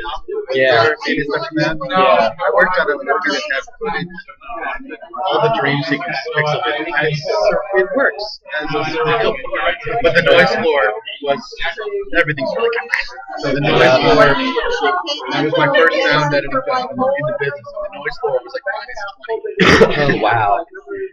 That's I made beds. You're gonna have to turn them down whenever they talk. That's atrocious. -20. Anyway, but yeah, so cool. I think my interfacing would be digitizing, uploading, and making it available in probably H.264. Yeah, that's fine. Because if it's going to stream anyway, that's compressed enough to get it to me and good enough looking to look good. Right. Because I think otherwise, uncompressed. Oh, wouldn't be very kind to anybody. No, it wouldn't. And yeah, you wouldn't be able to do Dropbox. Right. Very easily. I've got a pro account. Send a terabyte of video. Yeah, nobody wants to do that. I got fiber. That's like our expense that the state party had to authorize was Nick to go buy a hard drive because I don't have I have 3 or 4 terabytes at home, but I basically tell all my clients to buy me a hard drive. You can keep it afterwards, but then it's your responsibility. And I'm not liable for freeing up terabytes of space in my system. Oh yeah, I it's just bought ridiculous. another passport. We had one of the passports. But you guys use them as duplicates, backups for everything. I just bought a 2 terabyte internal drive, and it was like $35 or $40. It's 2 terabytes. Like, You it's can no get cost. like a standard size one and a $20 enclosure. Like Yeah. USB 3. Yeah. It's astounding how cheap it is. I remember. No, I remember my first computer had a. I want to say it had 20 gigabyte hard drive. Little megabytes. Short. Yeah, I remember those computers. Like, they weren't top of the line. Like, because the first computer I ever bought was in 2002. And it was 20 gigabytes. It was like, wow, you got a beefy 20 gigabyte hard Better drive. than the 10 gigabyte. Yeah, but, you know, I was still working at the time when I was a kid, but I had old people, can you help me with my computer? And it would be like, you know, something they bought at like 89 or 90. And yeah, it was 40 megabytes. Yeah, if that. The RAM, it would have like, you know, 512 kilobytes of RAM. Mine had 250. I bought a 286. I think it's sitting at a composer's house. Because there was a piece of software that needed an old XT Aero PC to run. Because they hadn't ever made it. There's no way to emulate it. At the time there wasn't, and they brought it forward. It did amazing things. It allowed a composer to print out sheet music based on its time code. I mean, it was way ahead of its time. You do everything in Pro Tools, Final Cut, not Final Cut, Logic. Okay. And Pro Tools, depending upon the composer. Yeah, I end up using Audition for most of my audio needs just because that's what I'm on a PC and that's what came with my production suite. And it's really good. And then yeah, I have no fault for what I need to do. I think I used that when I worked at Audible. We had a PC and we record from 8 cassettes at once. It was a sick job. I'm trying to remember what we used at World Cafe. It was this horrible old piece of software. You probably would have worked with it. Nobody at the time I was working there had worked with it. It was so many that came and went, but particularly the PC-based ones. I came up with Sonic Solutions, which you may never have heard of. This was like a piece of programming from the early 90s that they were using in like 2009 to edit their shows. Well, you know, and it was there's like, a thing that it's not broken. Yeah. We don't have to spend, because I started, I spent $60,000 on a workstation. I spent, when I was in 2004, when I finally bought my own Pro Tools rig, it was like $21,000. Speakers, mixer, deck. It was so frustrating because I couldn't. It would be embarrassing to have put it on my resume. Oh, no, Even actually, you say you worked you recorded sound. Yeah. Like a cafe, that's all you No, that's what I would put, but it would be embarrassing to be like, this is a program. Well, actually, it's a good conversation. Yeah, I have to look it up. That was like 5 years ago now. I worked on leading edge word processor, words perfect before, and Microsoft Office. I had Microsoft Windows. Yeah, our first computer. The first computer that I ever remember was an Apple. I have a sheet of wall. I used to. There were weird ones. My buddy was, and he ended up. He was a guy who got deep into computers and vibration technology, airplane engines. But he was. Yeah, we had PET computers. This was in the late 70s. They weren't that. They were small. Yeah, but they didn't do much. Hold on, I'm on the scanner. It's bad, actually, so I gotta go speak.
Everyone, we're going to continue now with our tennis club.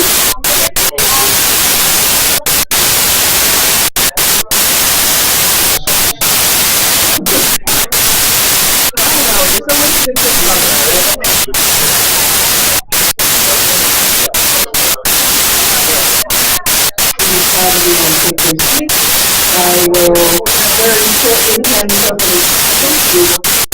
Also, having the election today.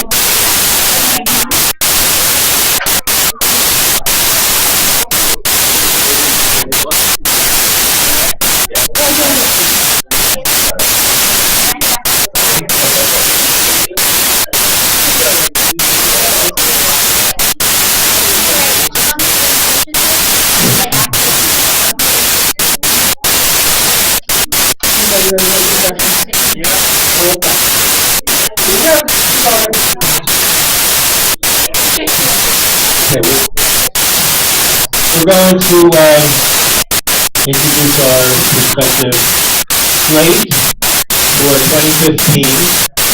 We're going to keep it brief because the Green Party still has to conduct some business this afternoon, and then we want to, of course, wrap up in time for cleanup and go to the restaurant. Now, so far we have a slate of 5 running for state senator. But I want you to be aware that what happens now is that petitioning process goes on in April and May, and June 2nd is the date that the petitions have to be submitted to the Senate. That means that we can augment that slate, and we would like to very much. You know, there's a saying that the Green Party walks on 2 legs. One in the movement, social movement, and one in the electoral arena. And we certainly have to do more of both. But for sure, we have to give the voters who want to vote green. It's like our responsibility to give them the opportunity to do that. You know, I was giving myself some enormous march, the climate march, that many of us participated in New York. 400,000 people in the streets and all over the country, all over the borders. So an awful lot of those people could and should be voting green. They are green at heart. And then it becomes our responsibility as the state Green Party to give them the opportunity to do that. Please, we're going to hear from all the candidates. I'm running myself in the 14th district. We all have petition booklets up here. We're going to, and we have sheets of what the towns are in the petition. So, like for example, mine is Robbinsville, Hamilton, East Windsor, Cranberry, Plainsville, and Monroe, and that's Spotswood. If you happen to live in any of those towns, please, that's the petition that's being right now. We started the petition run. But in your own, where you live, if you're inspired by what you're seeing today, and you believe that we need to give the voters an opportunity, there's still time to come forward and join our slate. And I hope that in New Jersey, it's very, very hard in New Jersey to become recognized as an official major party, one of the hardest in the country. But on the other hand, relatively simple to get yourself on the ballot, because then New Jersey just considers you as an independent, you're allowed to use a slogan on the ballot as one of the all-time Green Party. The state doesn't really recognize that, but it gives independents a camping around the valley is only 100 acres. You have a place where one for something. Jill, how many acres did you when you went for a place that was in Massachusetts? Good.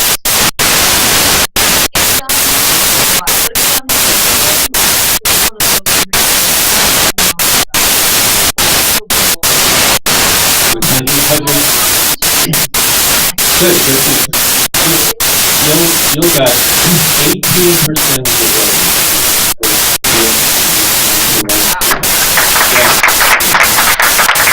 I don't think with him bringing home the county to put them on third-party help we're certainly going to try.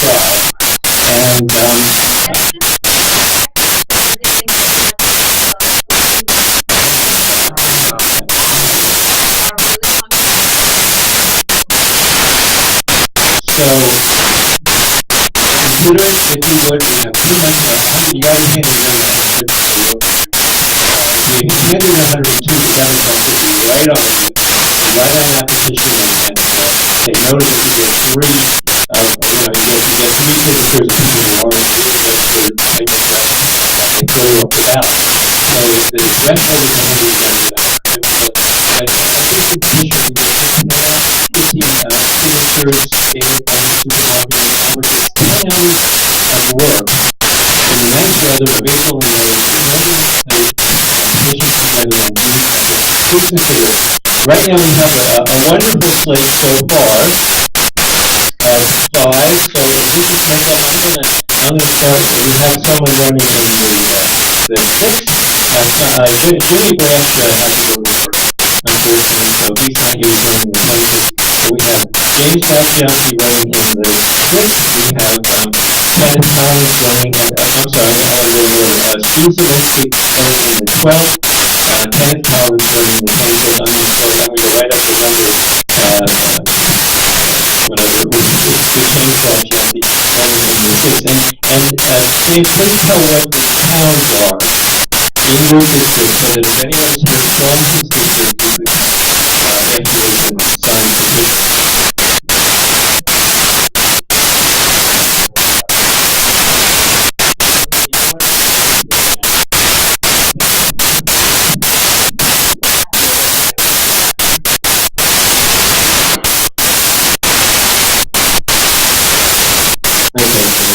District is Canyon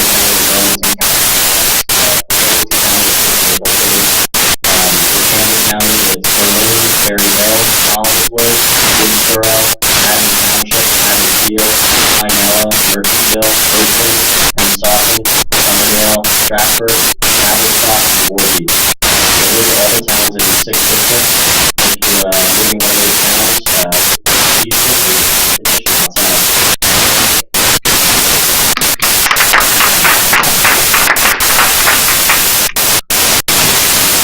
I'm Collins, and I'm running for the 24th legislative district. That's Suffolk and Northwest New Jersey, Sussex, Morris, and Warren County. Warren County is the only municipality in the district where it's about olives. Warren County, Palomino, Belvedere, Blairstown, Field, Highland, Hardwick, Hope, Independence, Bolton, Liberty, Oxford, and White Township. Primarily the district is Suffolk County.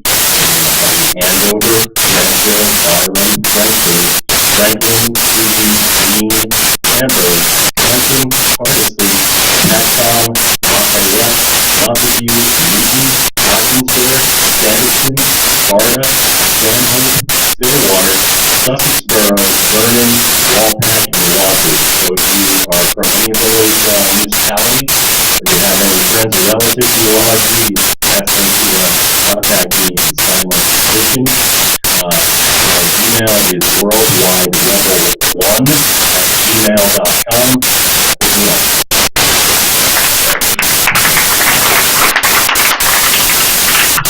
Hi, my name is Steve Morrison.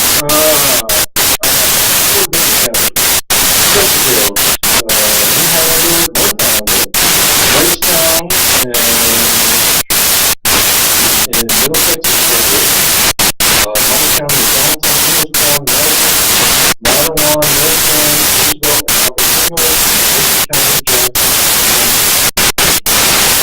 encourage him to say, why am I running? Why do you care?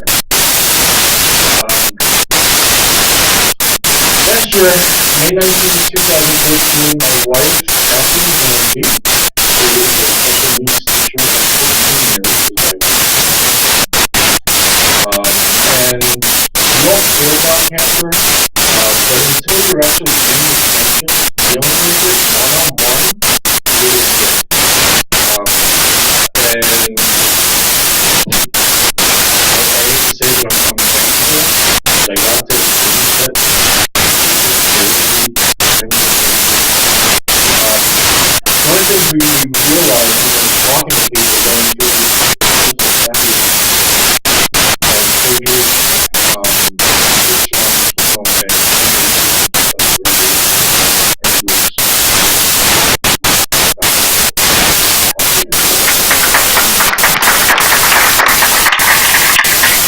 one thing that we noticed when talking to people is everybody, for example, my we're all related to cancer. I don't want to get related to you. I don't want to be related to you. This is real issue here. Let me take you as your mom.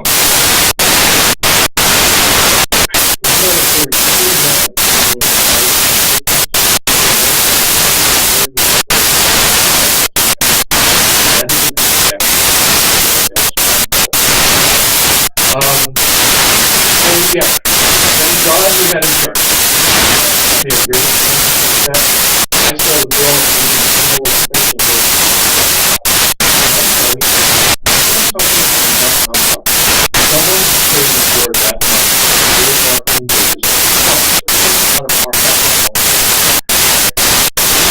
to insurance.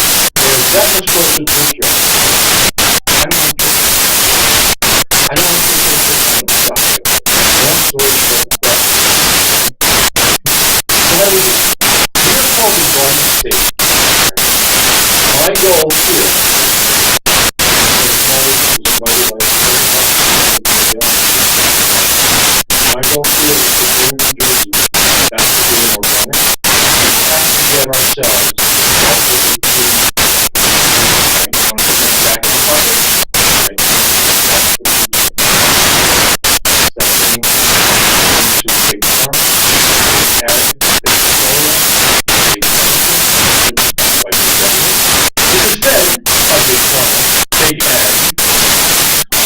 right? So I'm looking to actually work both simultaneously with this and you're not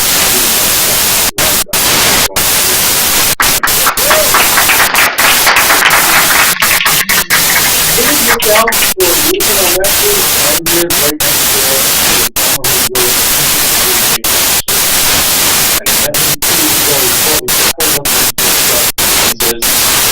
And then I gotta go back in the shop. The valve that they put in 20 years ago is I said, you know what? You don't mind? I would like to use I will do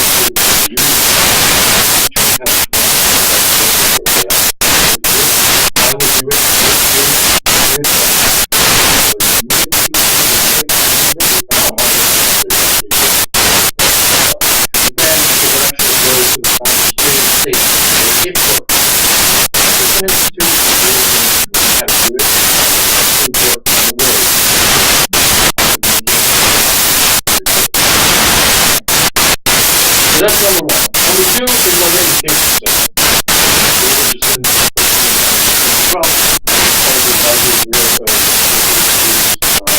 our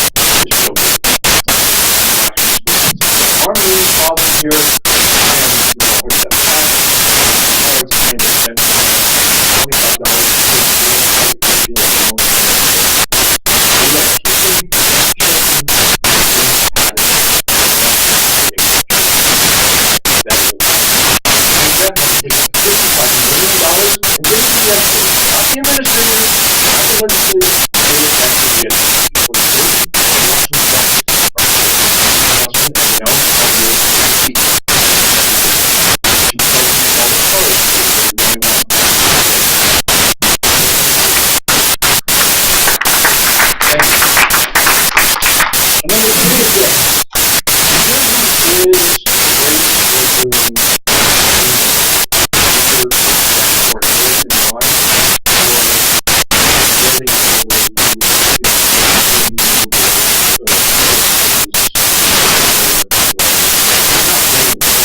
we need to make thinking about continuing to build from and when inspirations that you do that.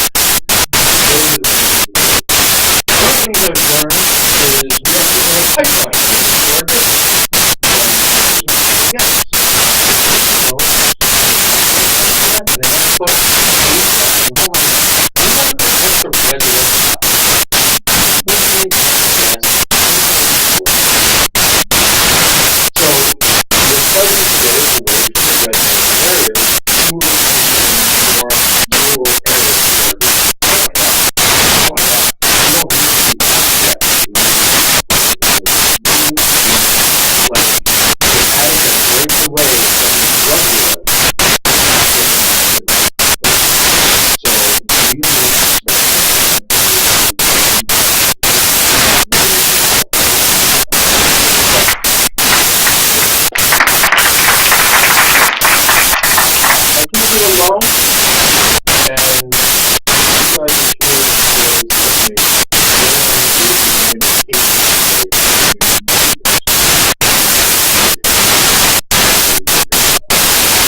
So who am I and why am I running? Why am I spending time here? Well, I'm Teddy Collins and I'm former U.S. Army Sergeant. I'm a Rank 2 Commercial Workers Union member now and have been for over 26 years cake decorator.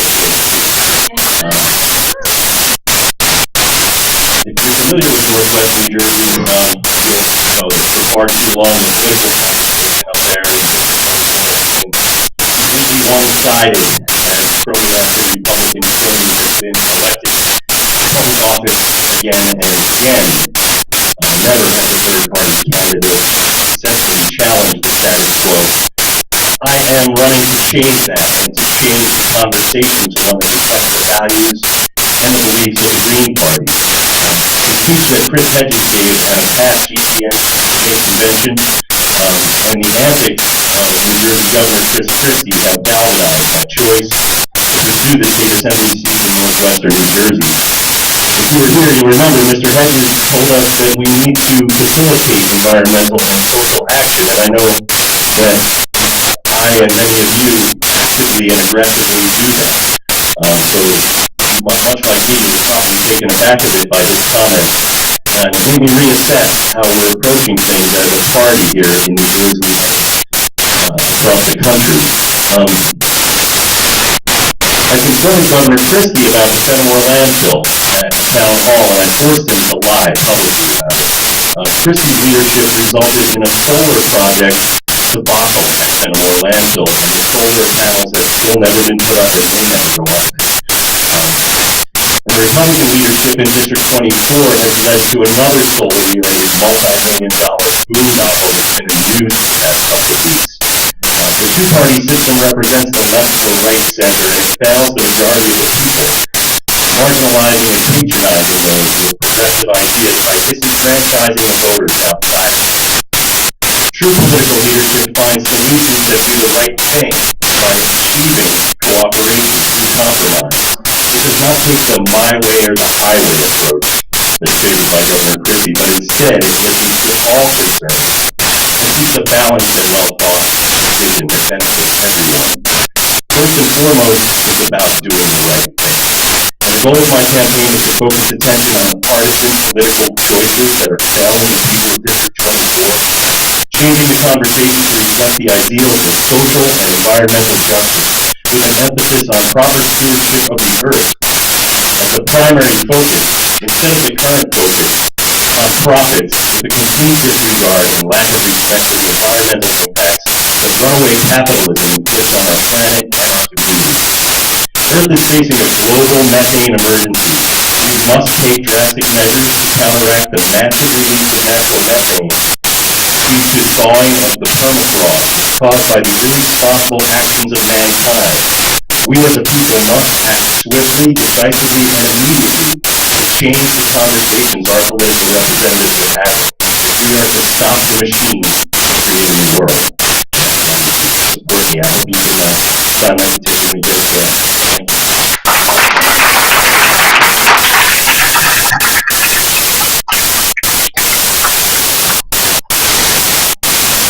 Hi, my name is Dave Prashanti. I'm 22 years old, and I've been involved with the Green Party for about 3 years. The first presidential election I came in was the 2012 presidential election, and I looked at the candidates and I said, these candidates aren't for me. They don't represent what I want. And something told me to run for Bill Stein's campaign, and he was the first presidential candidate I started voting for as an American National.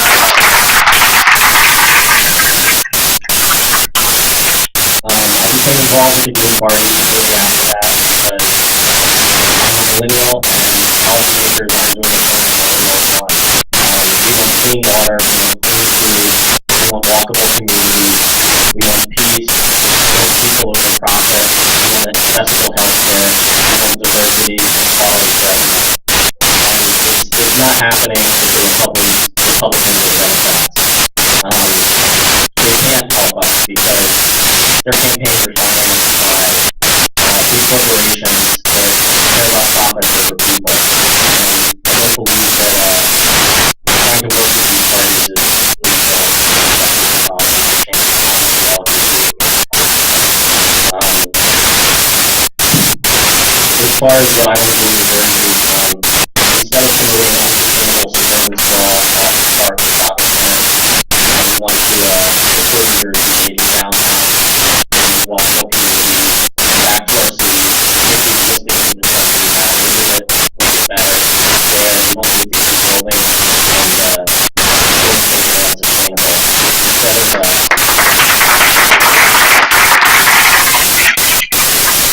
Instead of widening highways and building new roads, I would seek to develop and modernize New Jersey's extensive railway infrastructure, repowering our interconnected trains much more efficiently. Cars that go a single car can do it. There's no reason why we can't do this. 100 years ago, people only used the turnpike, the Washington Garden State Parkway. People moved around, used much more efficient transportation, and we powered these trains. The only infrastructure that we energy. And that's something that's really important to me. Like I said, millennials, there are massive trends of manufacturers moving to communities from the rural areas with accessible public transportation. We don't want to have to drive ourselves around the state of it's more cost effective for us, it's more pleasant, it's less stressful, and I think we can do it. It's very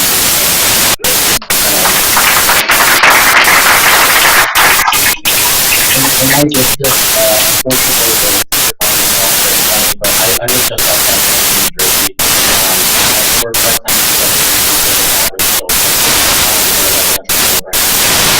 In addition to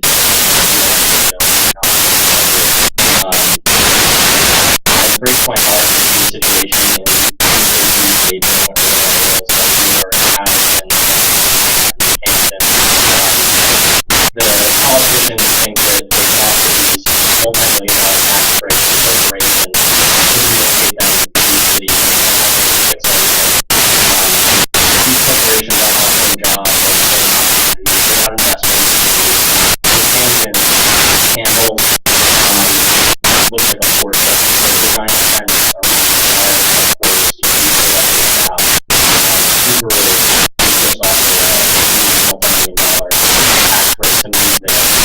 Mr. D is factory facility there. Martin, which has a lot of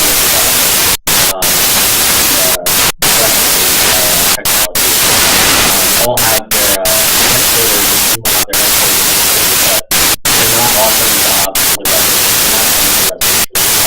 I think the way to fix a situation like this is to invest in the residents, provide services that are cheap and monthly loans to the residents, set up businesses, train them to make the community better for themselves rather than bringing in outside talent and pushing the residents out.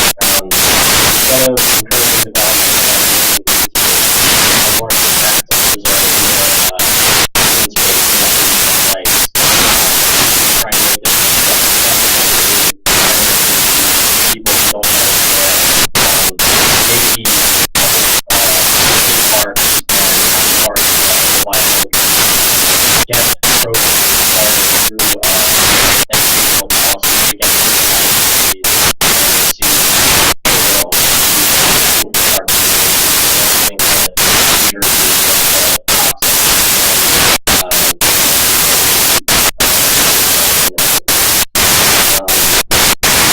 incredible contact with how easily I was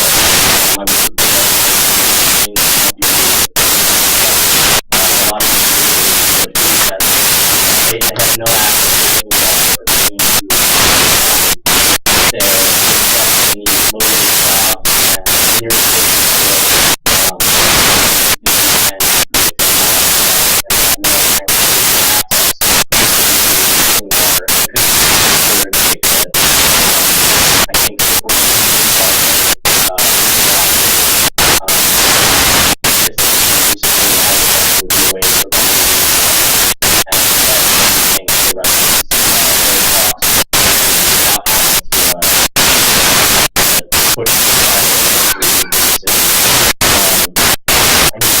public elections that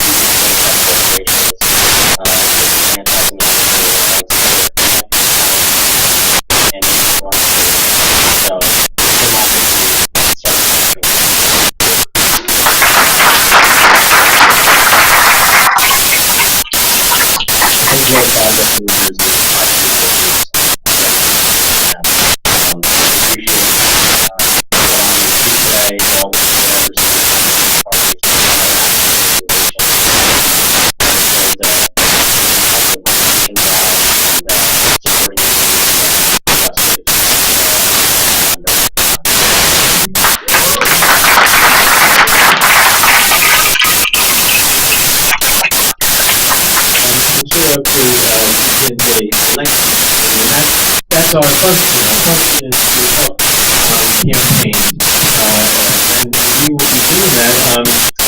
We do need people to come forward as you feel to join the election committee. If you're a member of the Green Party, please consider that it's actually a new party that we have support.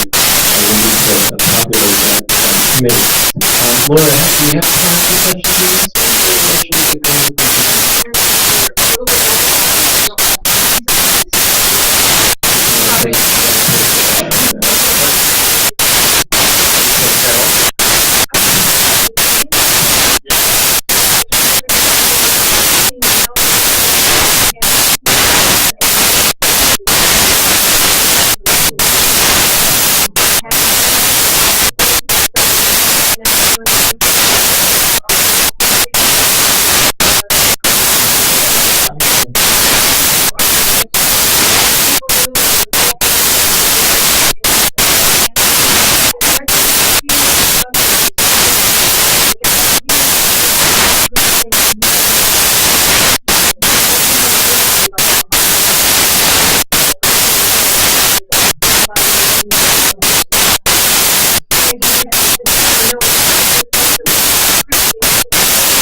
You know, there's one other way to help also.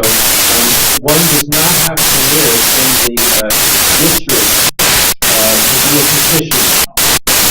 So in other words, whatever campaigns might appeal to you, if you live anywhere in the state, you're registered voters, you can go and you can help one of our petition drives. We all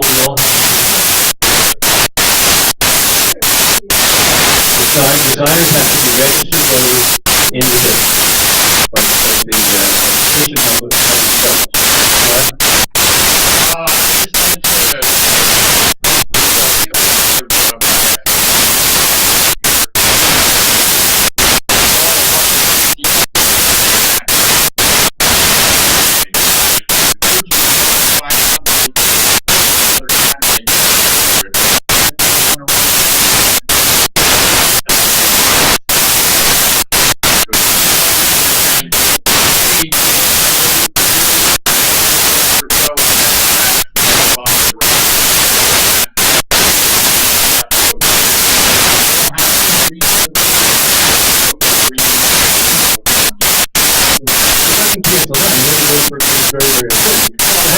have a really good point. The key is that an institution, you can get $2,300 for price of one. So in other words, for an institution, you get 100 procedures, but it doesn't pay the two positions for the two evaluated candidates individually.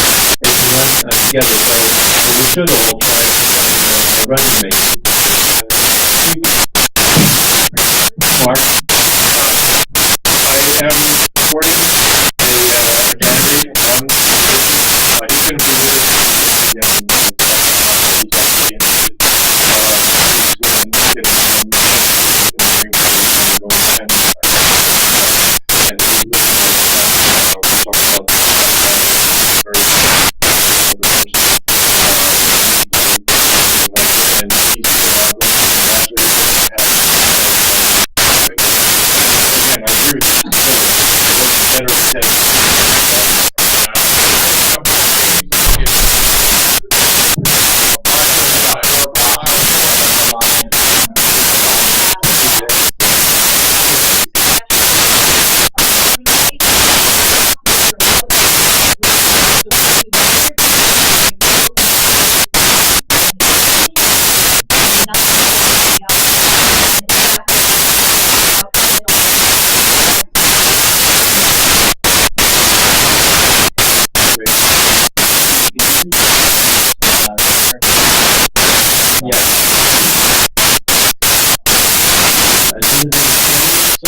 Better Fairfield, North Cordell, Verona, and West Cordell, Lawrence, Butler, Jefferson, Caroline, Lincoln Park, Nashville, Morris, Thames, Sydney, Cleveland, where Jim was Rockland, West Virginia,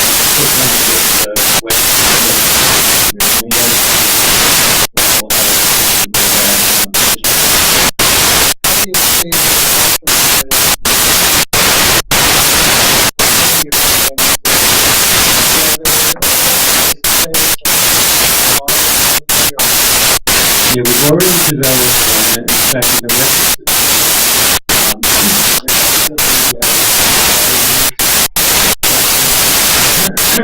we have developed a whole petitioning side of the document, and a whole campaigning side, including annual available here.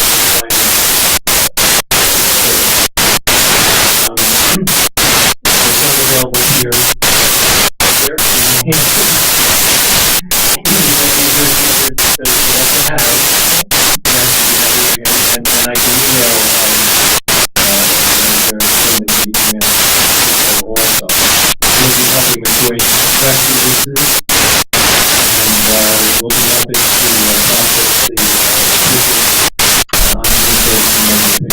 to process the No, and we always encourage you, once you take that up in meeting, join the committee, and we'll get you moving one way or another. Please, and we can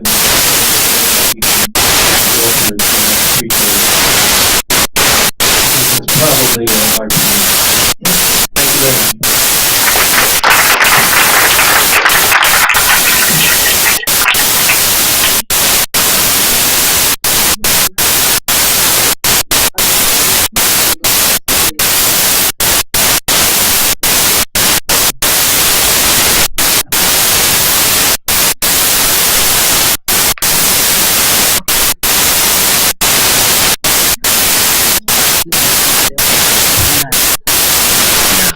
much.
The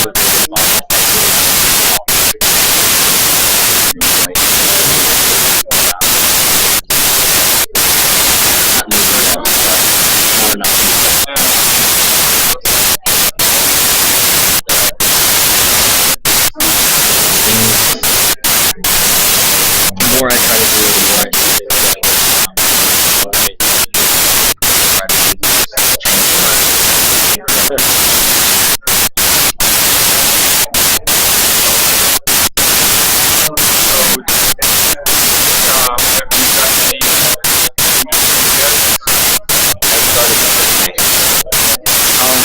Okay, so two separate backgrounds is our one bylaw change from older time. The other change from last time where it took 2.5 hours voting bylaw. So everyone who is eligible member needs to pay dues and come shout out front and say I want to be covered. You have them, but you can read anybody.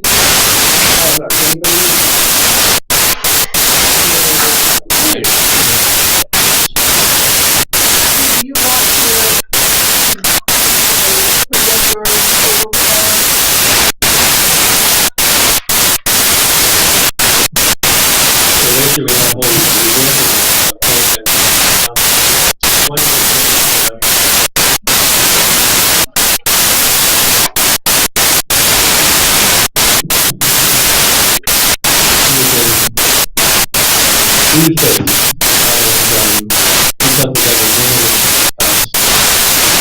whole also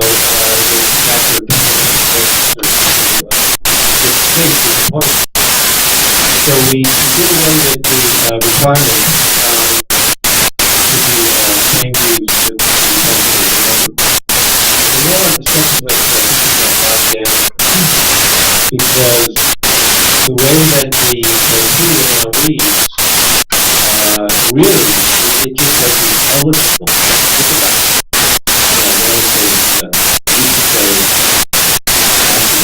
Phrase and you say membership in parties open to all New Jersey residents, anyone who, let's do it. Membership in parties open to all New Jersey residents and membership in parties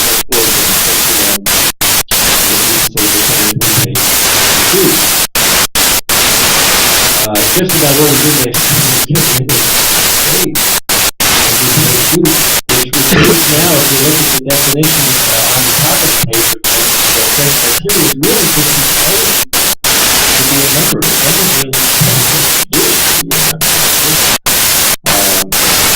so it leaves us, I think, in kind of a limbo and I'm suggesting that there's a period, actually, you can either pay dues or be registered. And both of these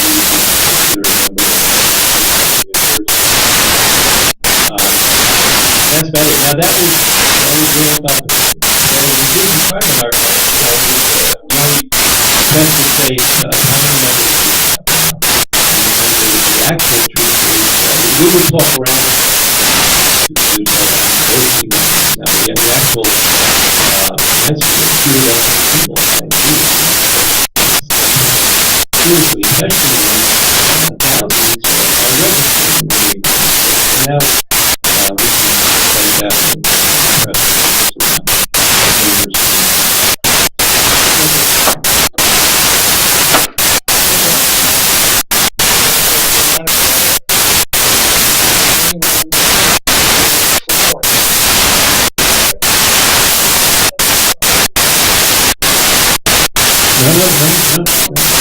registered. Now, we can take membership was open to all. And I would expect all New Jersey residents is just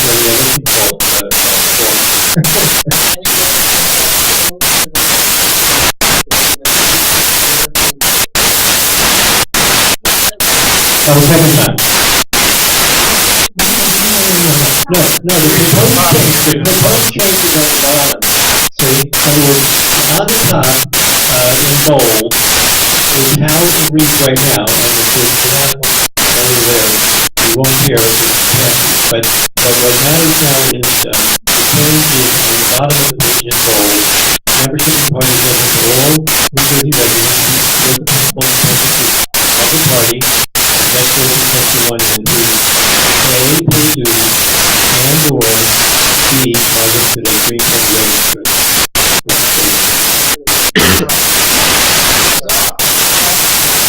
That's right, everybody votes.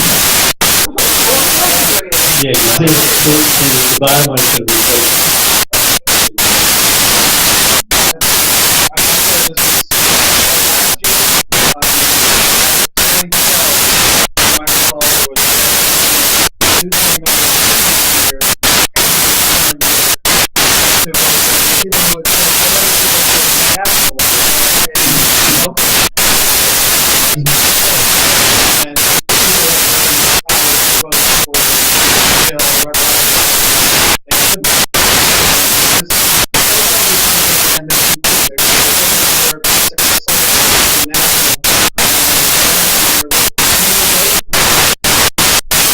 There are, in addition to the bylaws, there are a set of rules, and that has been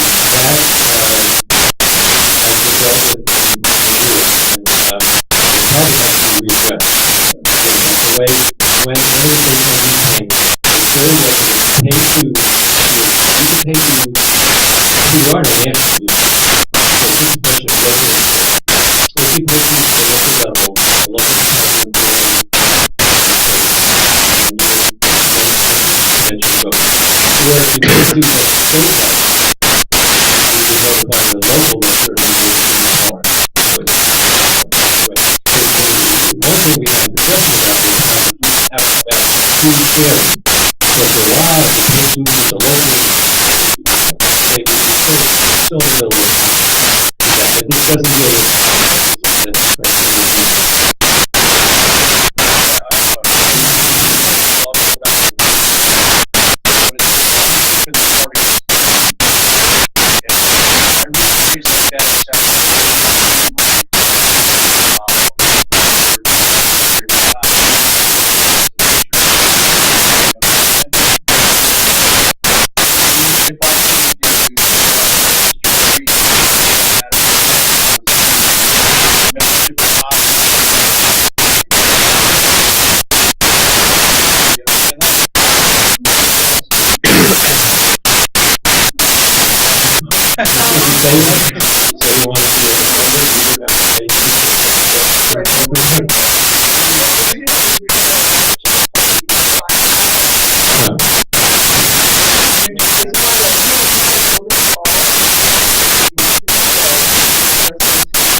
it's always been a valid discussion. I think what I've always done, and it continues to be a valid discussion, but what I've always done is saying to those individuals who prefer to retain the ability to vote in the most people don't give it as part of the Green Party, on behalf of the Green Party, but the reality also the local community that they don't have to feel motivated to have the registration be done that way or very rich to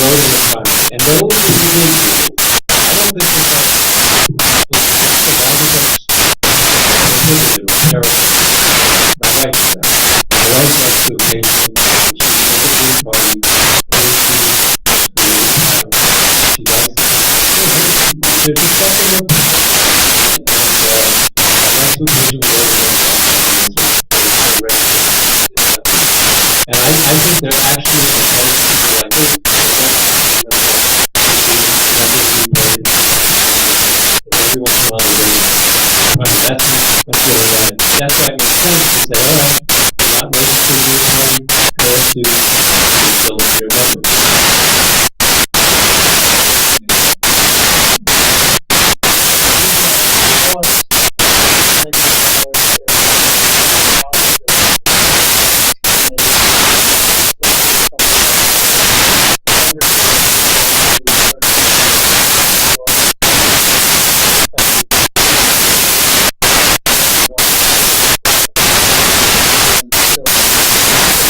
numbers. Now, we know we need to have a sliding scale. Of course, this doesn't affect that. This is something zero, with this word, zero will not be accepted. Dollar, because I have in my life 17 years old, and can't register pretty hard, but they want to know about it. And they say, look, I'm real good. They gave us $1, $1. No, we're not doing anything at all. Not good. There isn't. That would be taken care of under the rules. That's not in the bylaws. But it's not re-elected. There is nothing right now. Everyone's probably where the outgoing executive committee will recommend a slip. It's just a recommendation. Anyone can nominate someone here or nominate themselves. But there, over the years, it's been pretty well recommended. If there are no alternatives, you can take the two, depending on how you play as a whole.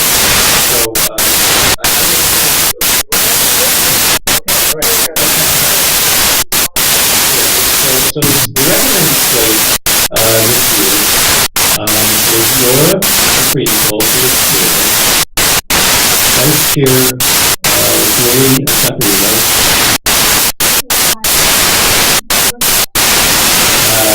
Treasurer Julie Brashley, who is one of the candidates who unfortunately had to leave because of paperwork. We have a second vice chair position, and that's James. James will recommend him to you. And of course the party secretary, who has been held forever, is also recommended to you.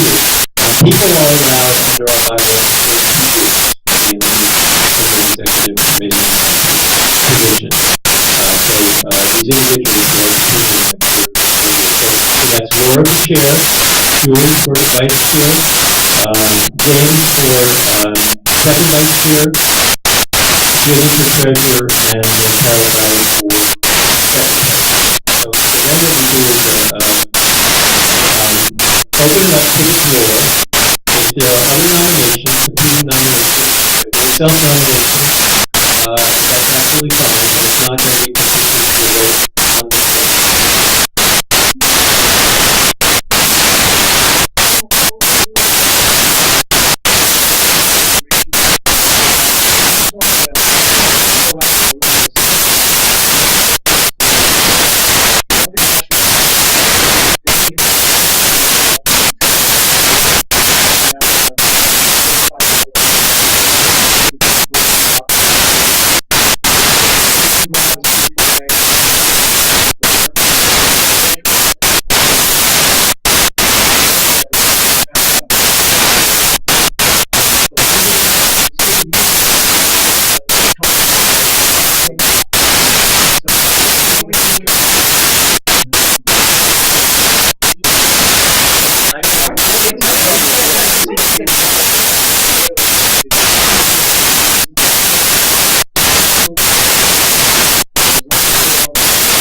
the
to the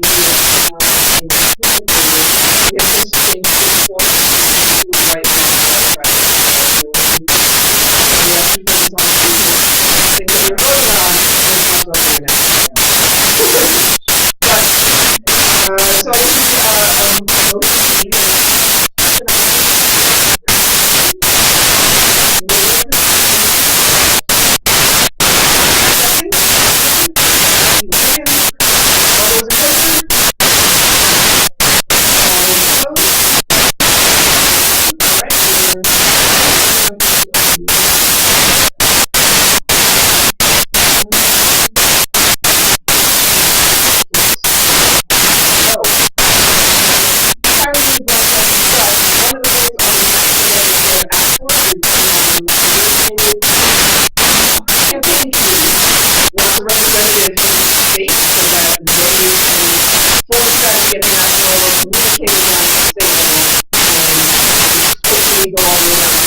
national level. Most of the committees, any city cannot send two representatives to the committee. So the league, the CCC, just one. So why not spend time?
would like to see a north, a central, and a south Jersey regional. If anyone is in North Jersey and is not already part of North Jersey, Diane, that's helping to organize. So talk to her. Steve, Kevin, organizing Central Jersey. Not here. Window writers, we are contacting the South, so we are asking them if you don't currently have put these videos together, and that's the other thing is you will get the county to kind of grow out of that and see that area and do more minority groups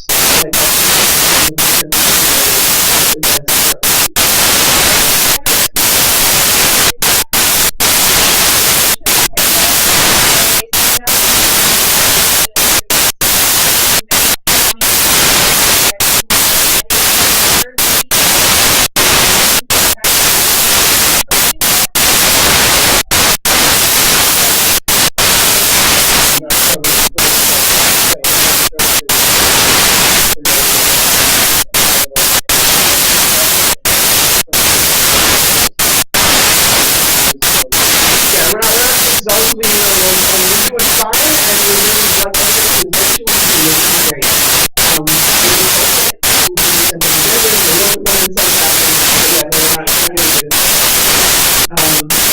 The other kind of news is that GPNJ is ready to consider a proposal to host the 2016 Convention nominating session. There are 5 states that are going to be proposals and convention competition. If we happen to win the proposal, then we're going to be volunteers to help put on the Green Party's Convention 2016. It ends up that the nominating convention is going to be way larger than the annual annual. So even though June or July is very open meetings, in fact, we're going to get a format and see how it goes. And let everybody know that you're doing it, so there may be something going on after the work.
We're now done with all that prejudice, so break down and then we'll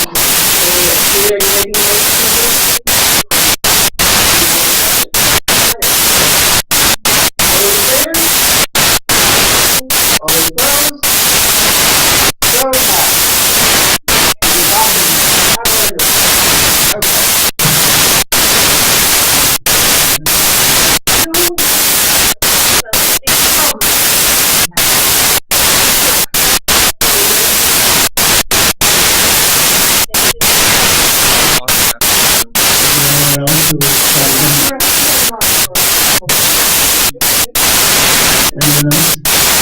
So, okay,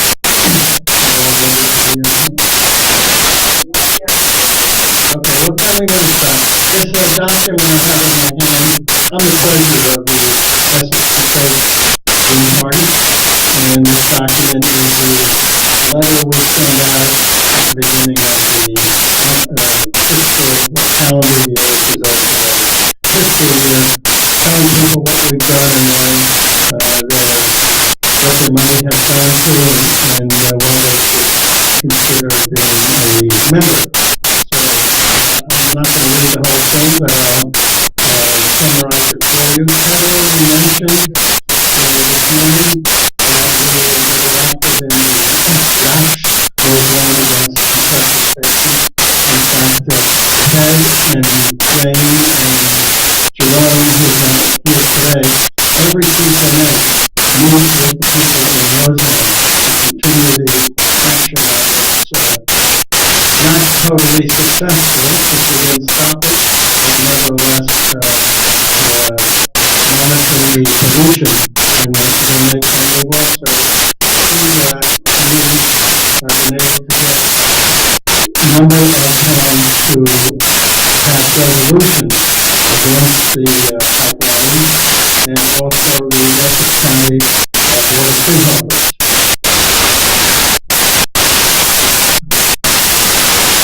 Participated in the past year in 6 different marches. I won't read them all, but rallies on turf in Maryland, the climate march September 23rd in Florida. We also attended 7 food fairs in the county, Washington State, not this year, but not this past year, but I think the present year we will expand and we're planning in Passaic County also. So we also did that totally at William Patterson University with food and we held 2 fundraising parties, which are a combination of good food donated by members, entertainment with wonderful singers and information given by people like invited guests, we handled in one, and other local people who are not local, and then also socialize.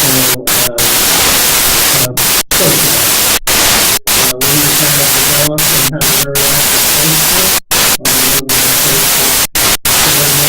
And parking through here and very active. And Michael did a monkey, is that what it says, survey monkey, or some kind of monkey, in which we sent out this survey to several hundred people to find out what they wanted us to be doing, and the results of the survey focused on fighting climate change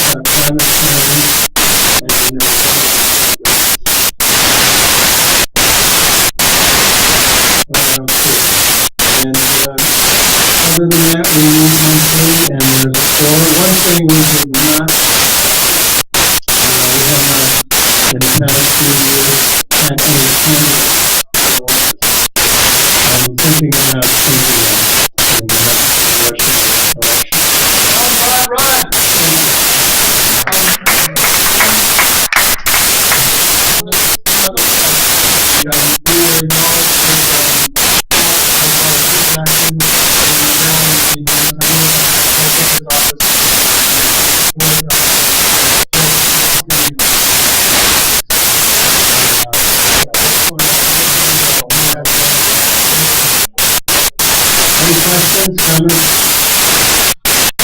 comments? I want to praise the current slate for doing a wonderful job. Thank you very much.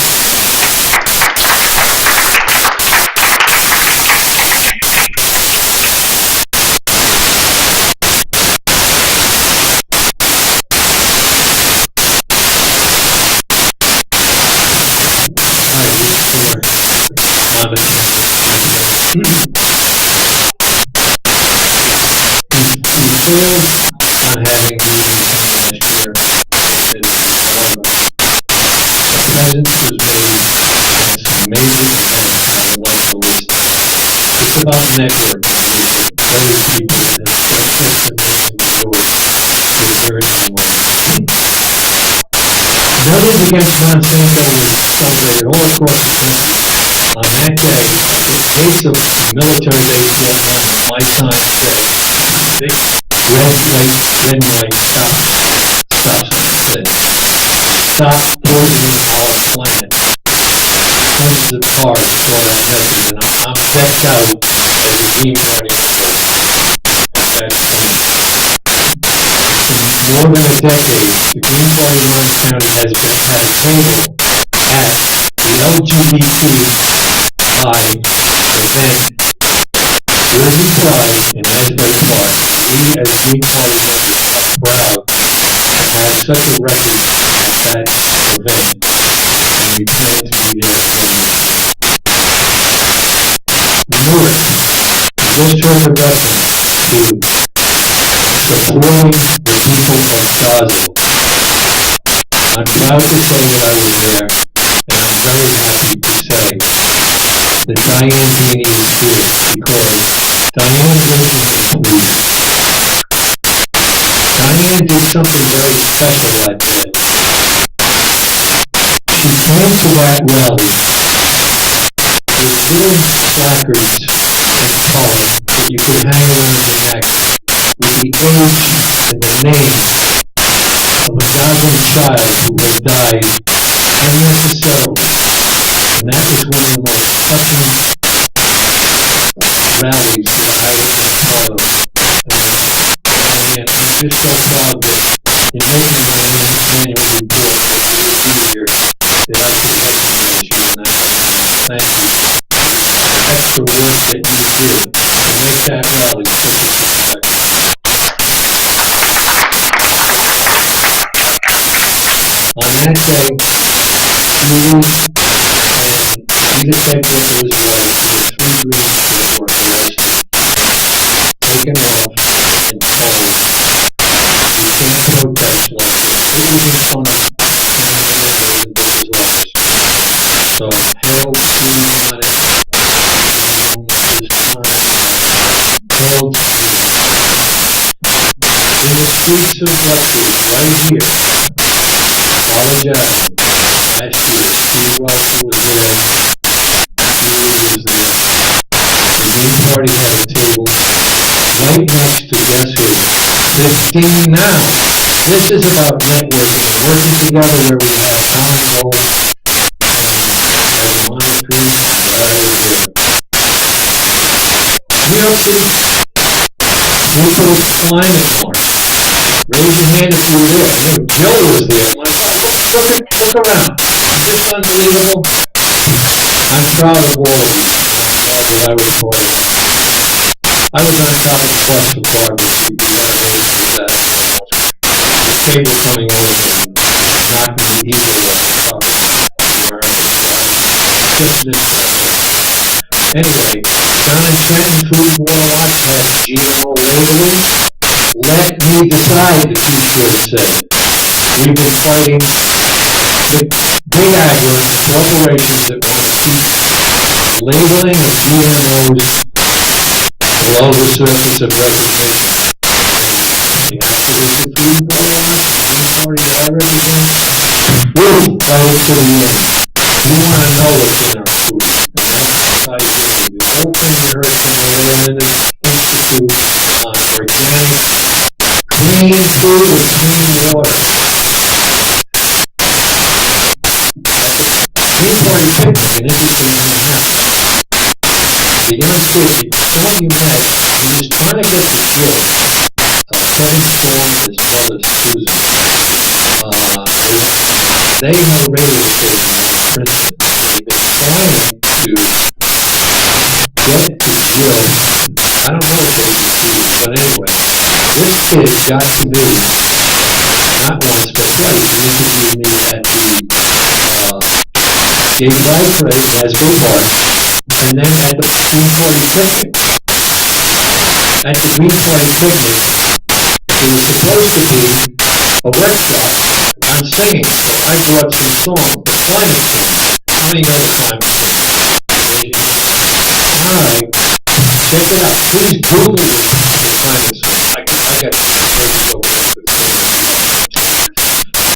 Okay, the climate song. They interviewed me on that, and I was put it on their radio station. Then, Clean Ocean Action had an organizing meeting at the Unitarian Church in Houston. Stop LNG, a liquefied natural gas facility off our shores, that ties into marijuana, keeping things clean, keeping the for-profit gas, fossil fuel industry that we're trying to wipe out and turn over to sustainable. It was a planning session to meet them and petition them, and I also attended and spoke at Clean Ocean Action meeting in Tucson on that very issue.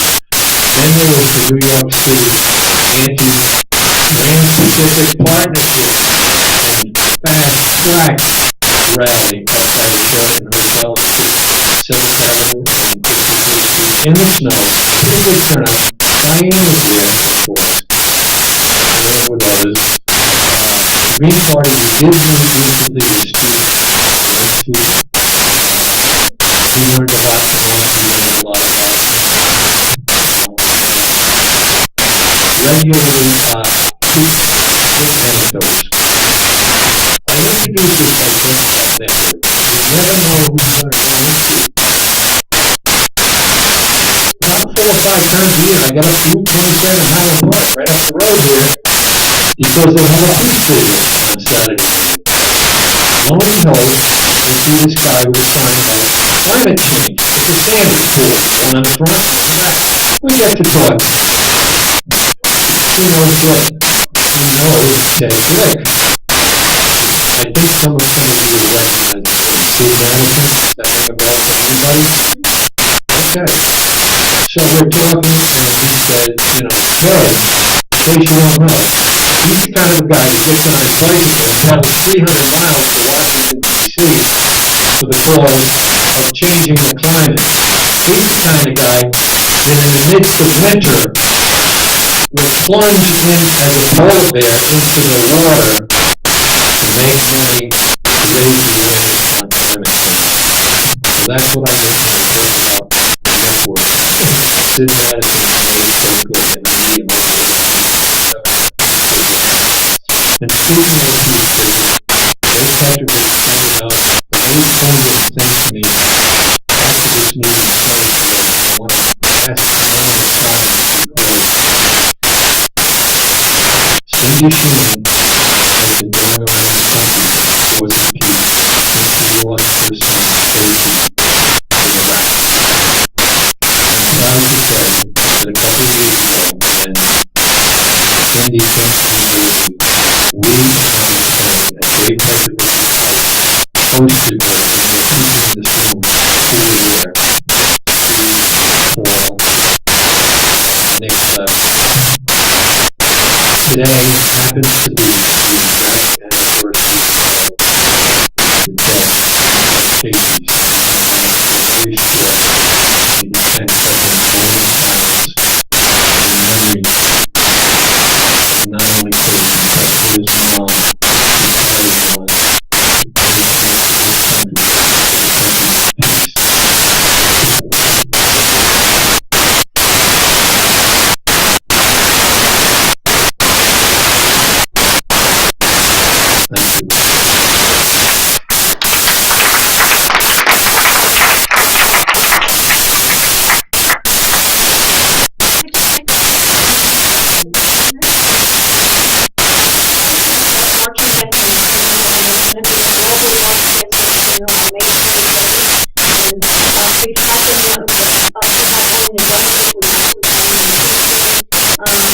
memory of not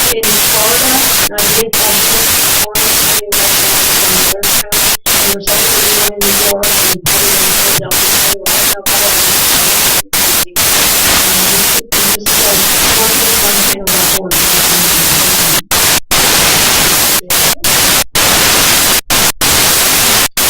I think to include all the women today.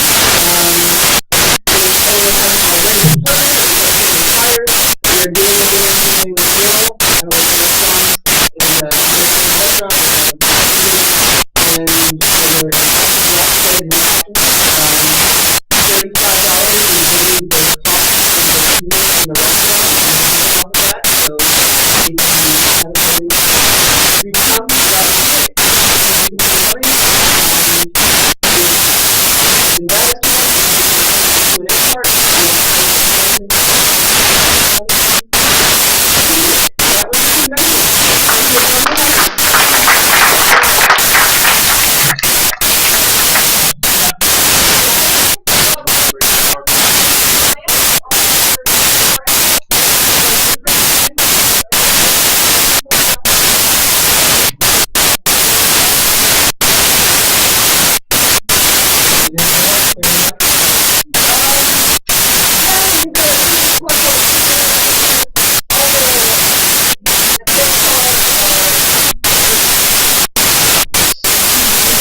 The bright green ones, and I think the other three. Steve, are those yours? The other three are yours? So, yeah.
I mean, if I go to the restaurant, it's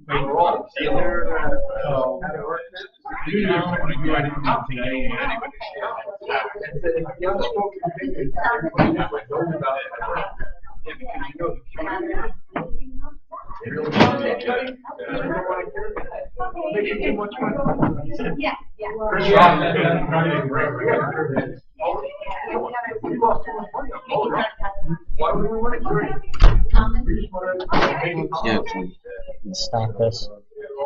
So Mark's going to dinner. I'm going to get a ride home with him. So that's an easy solution to that problem.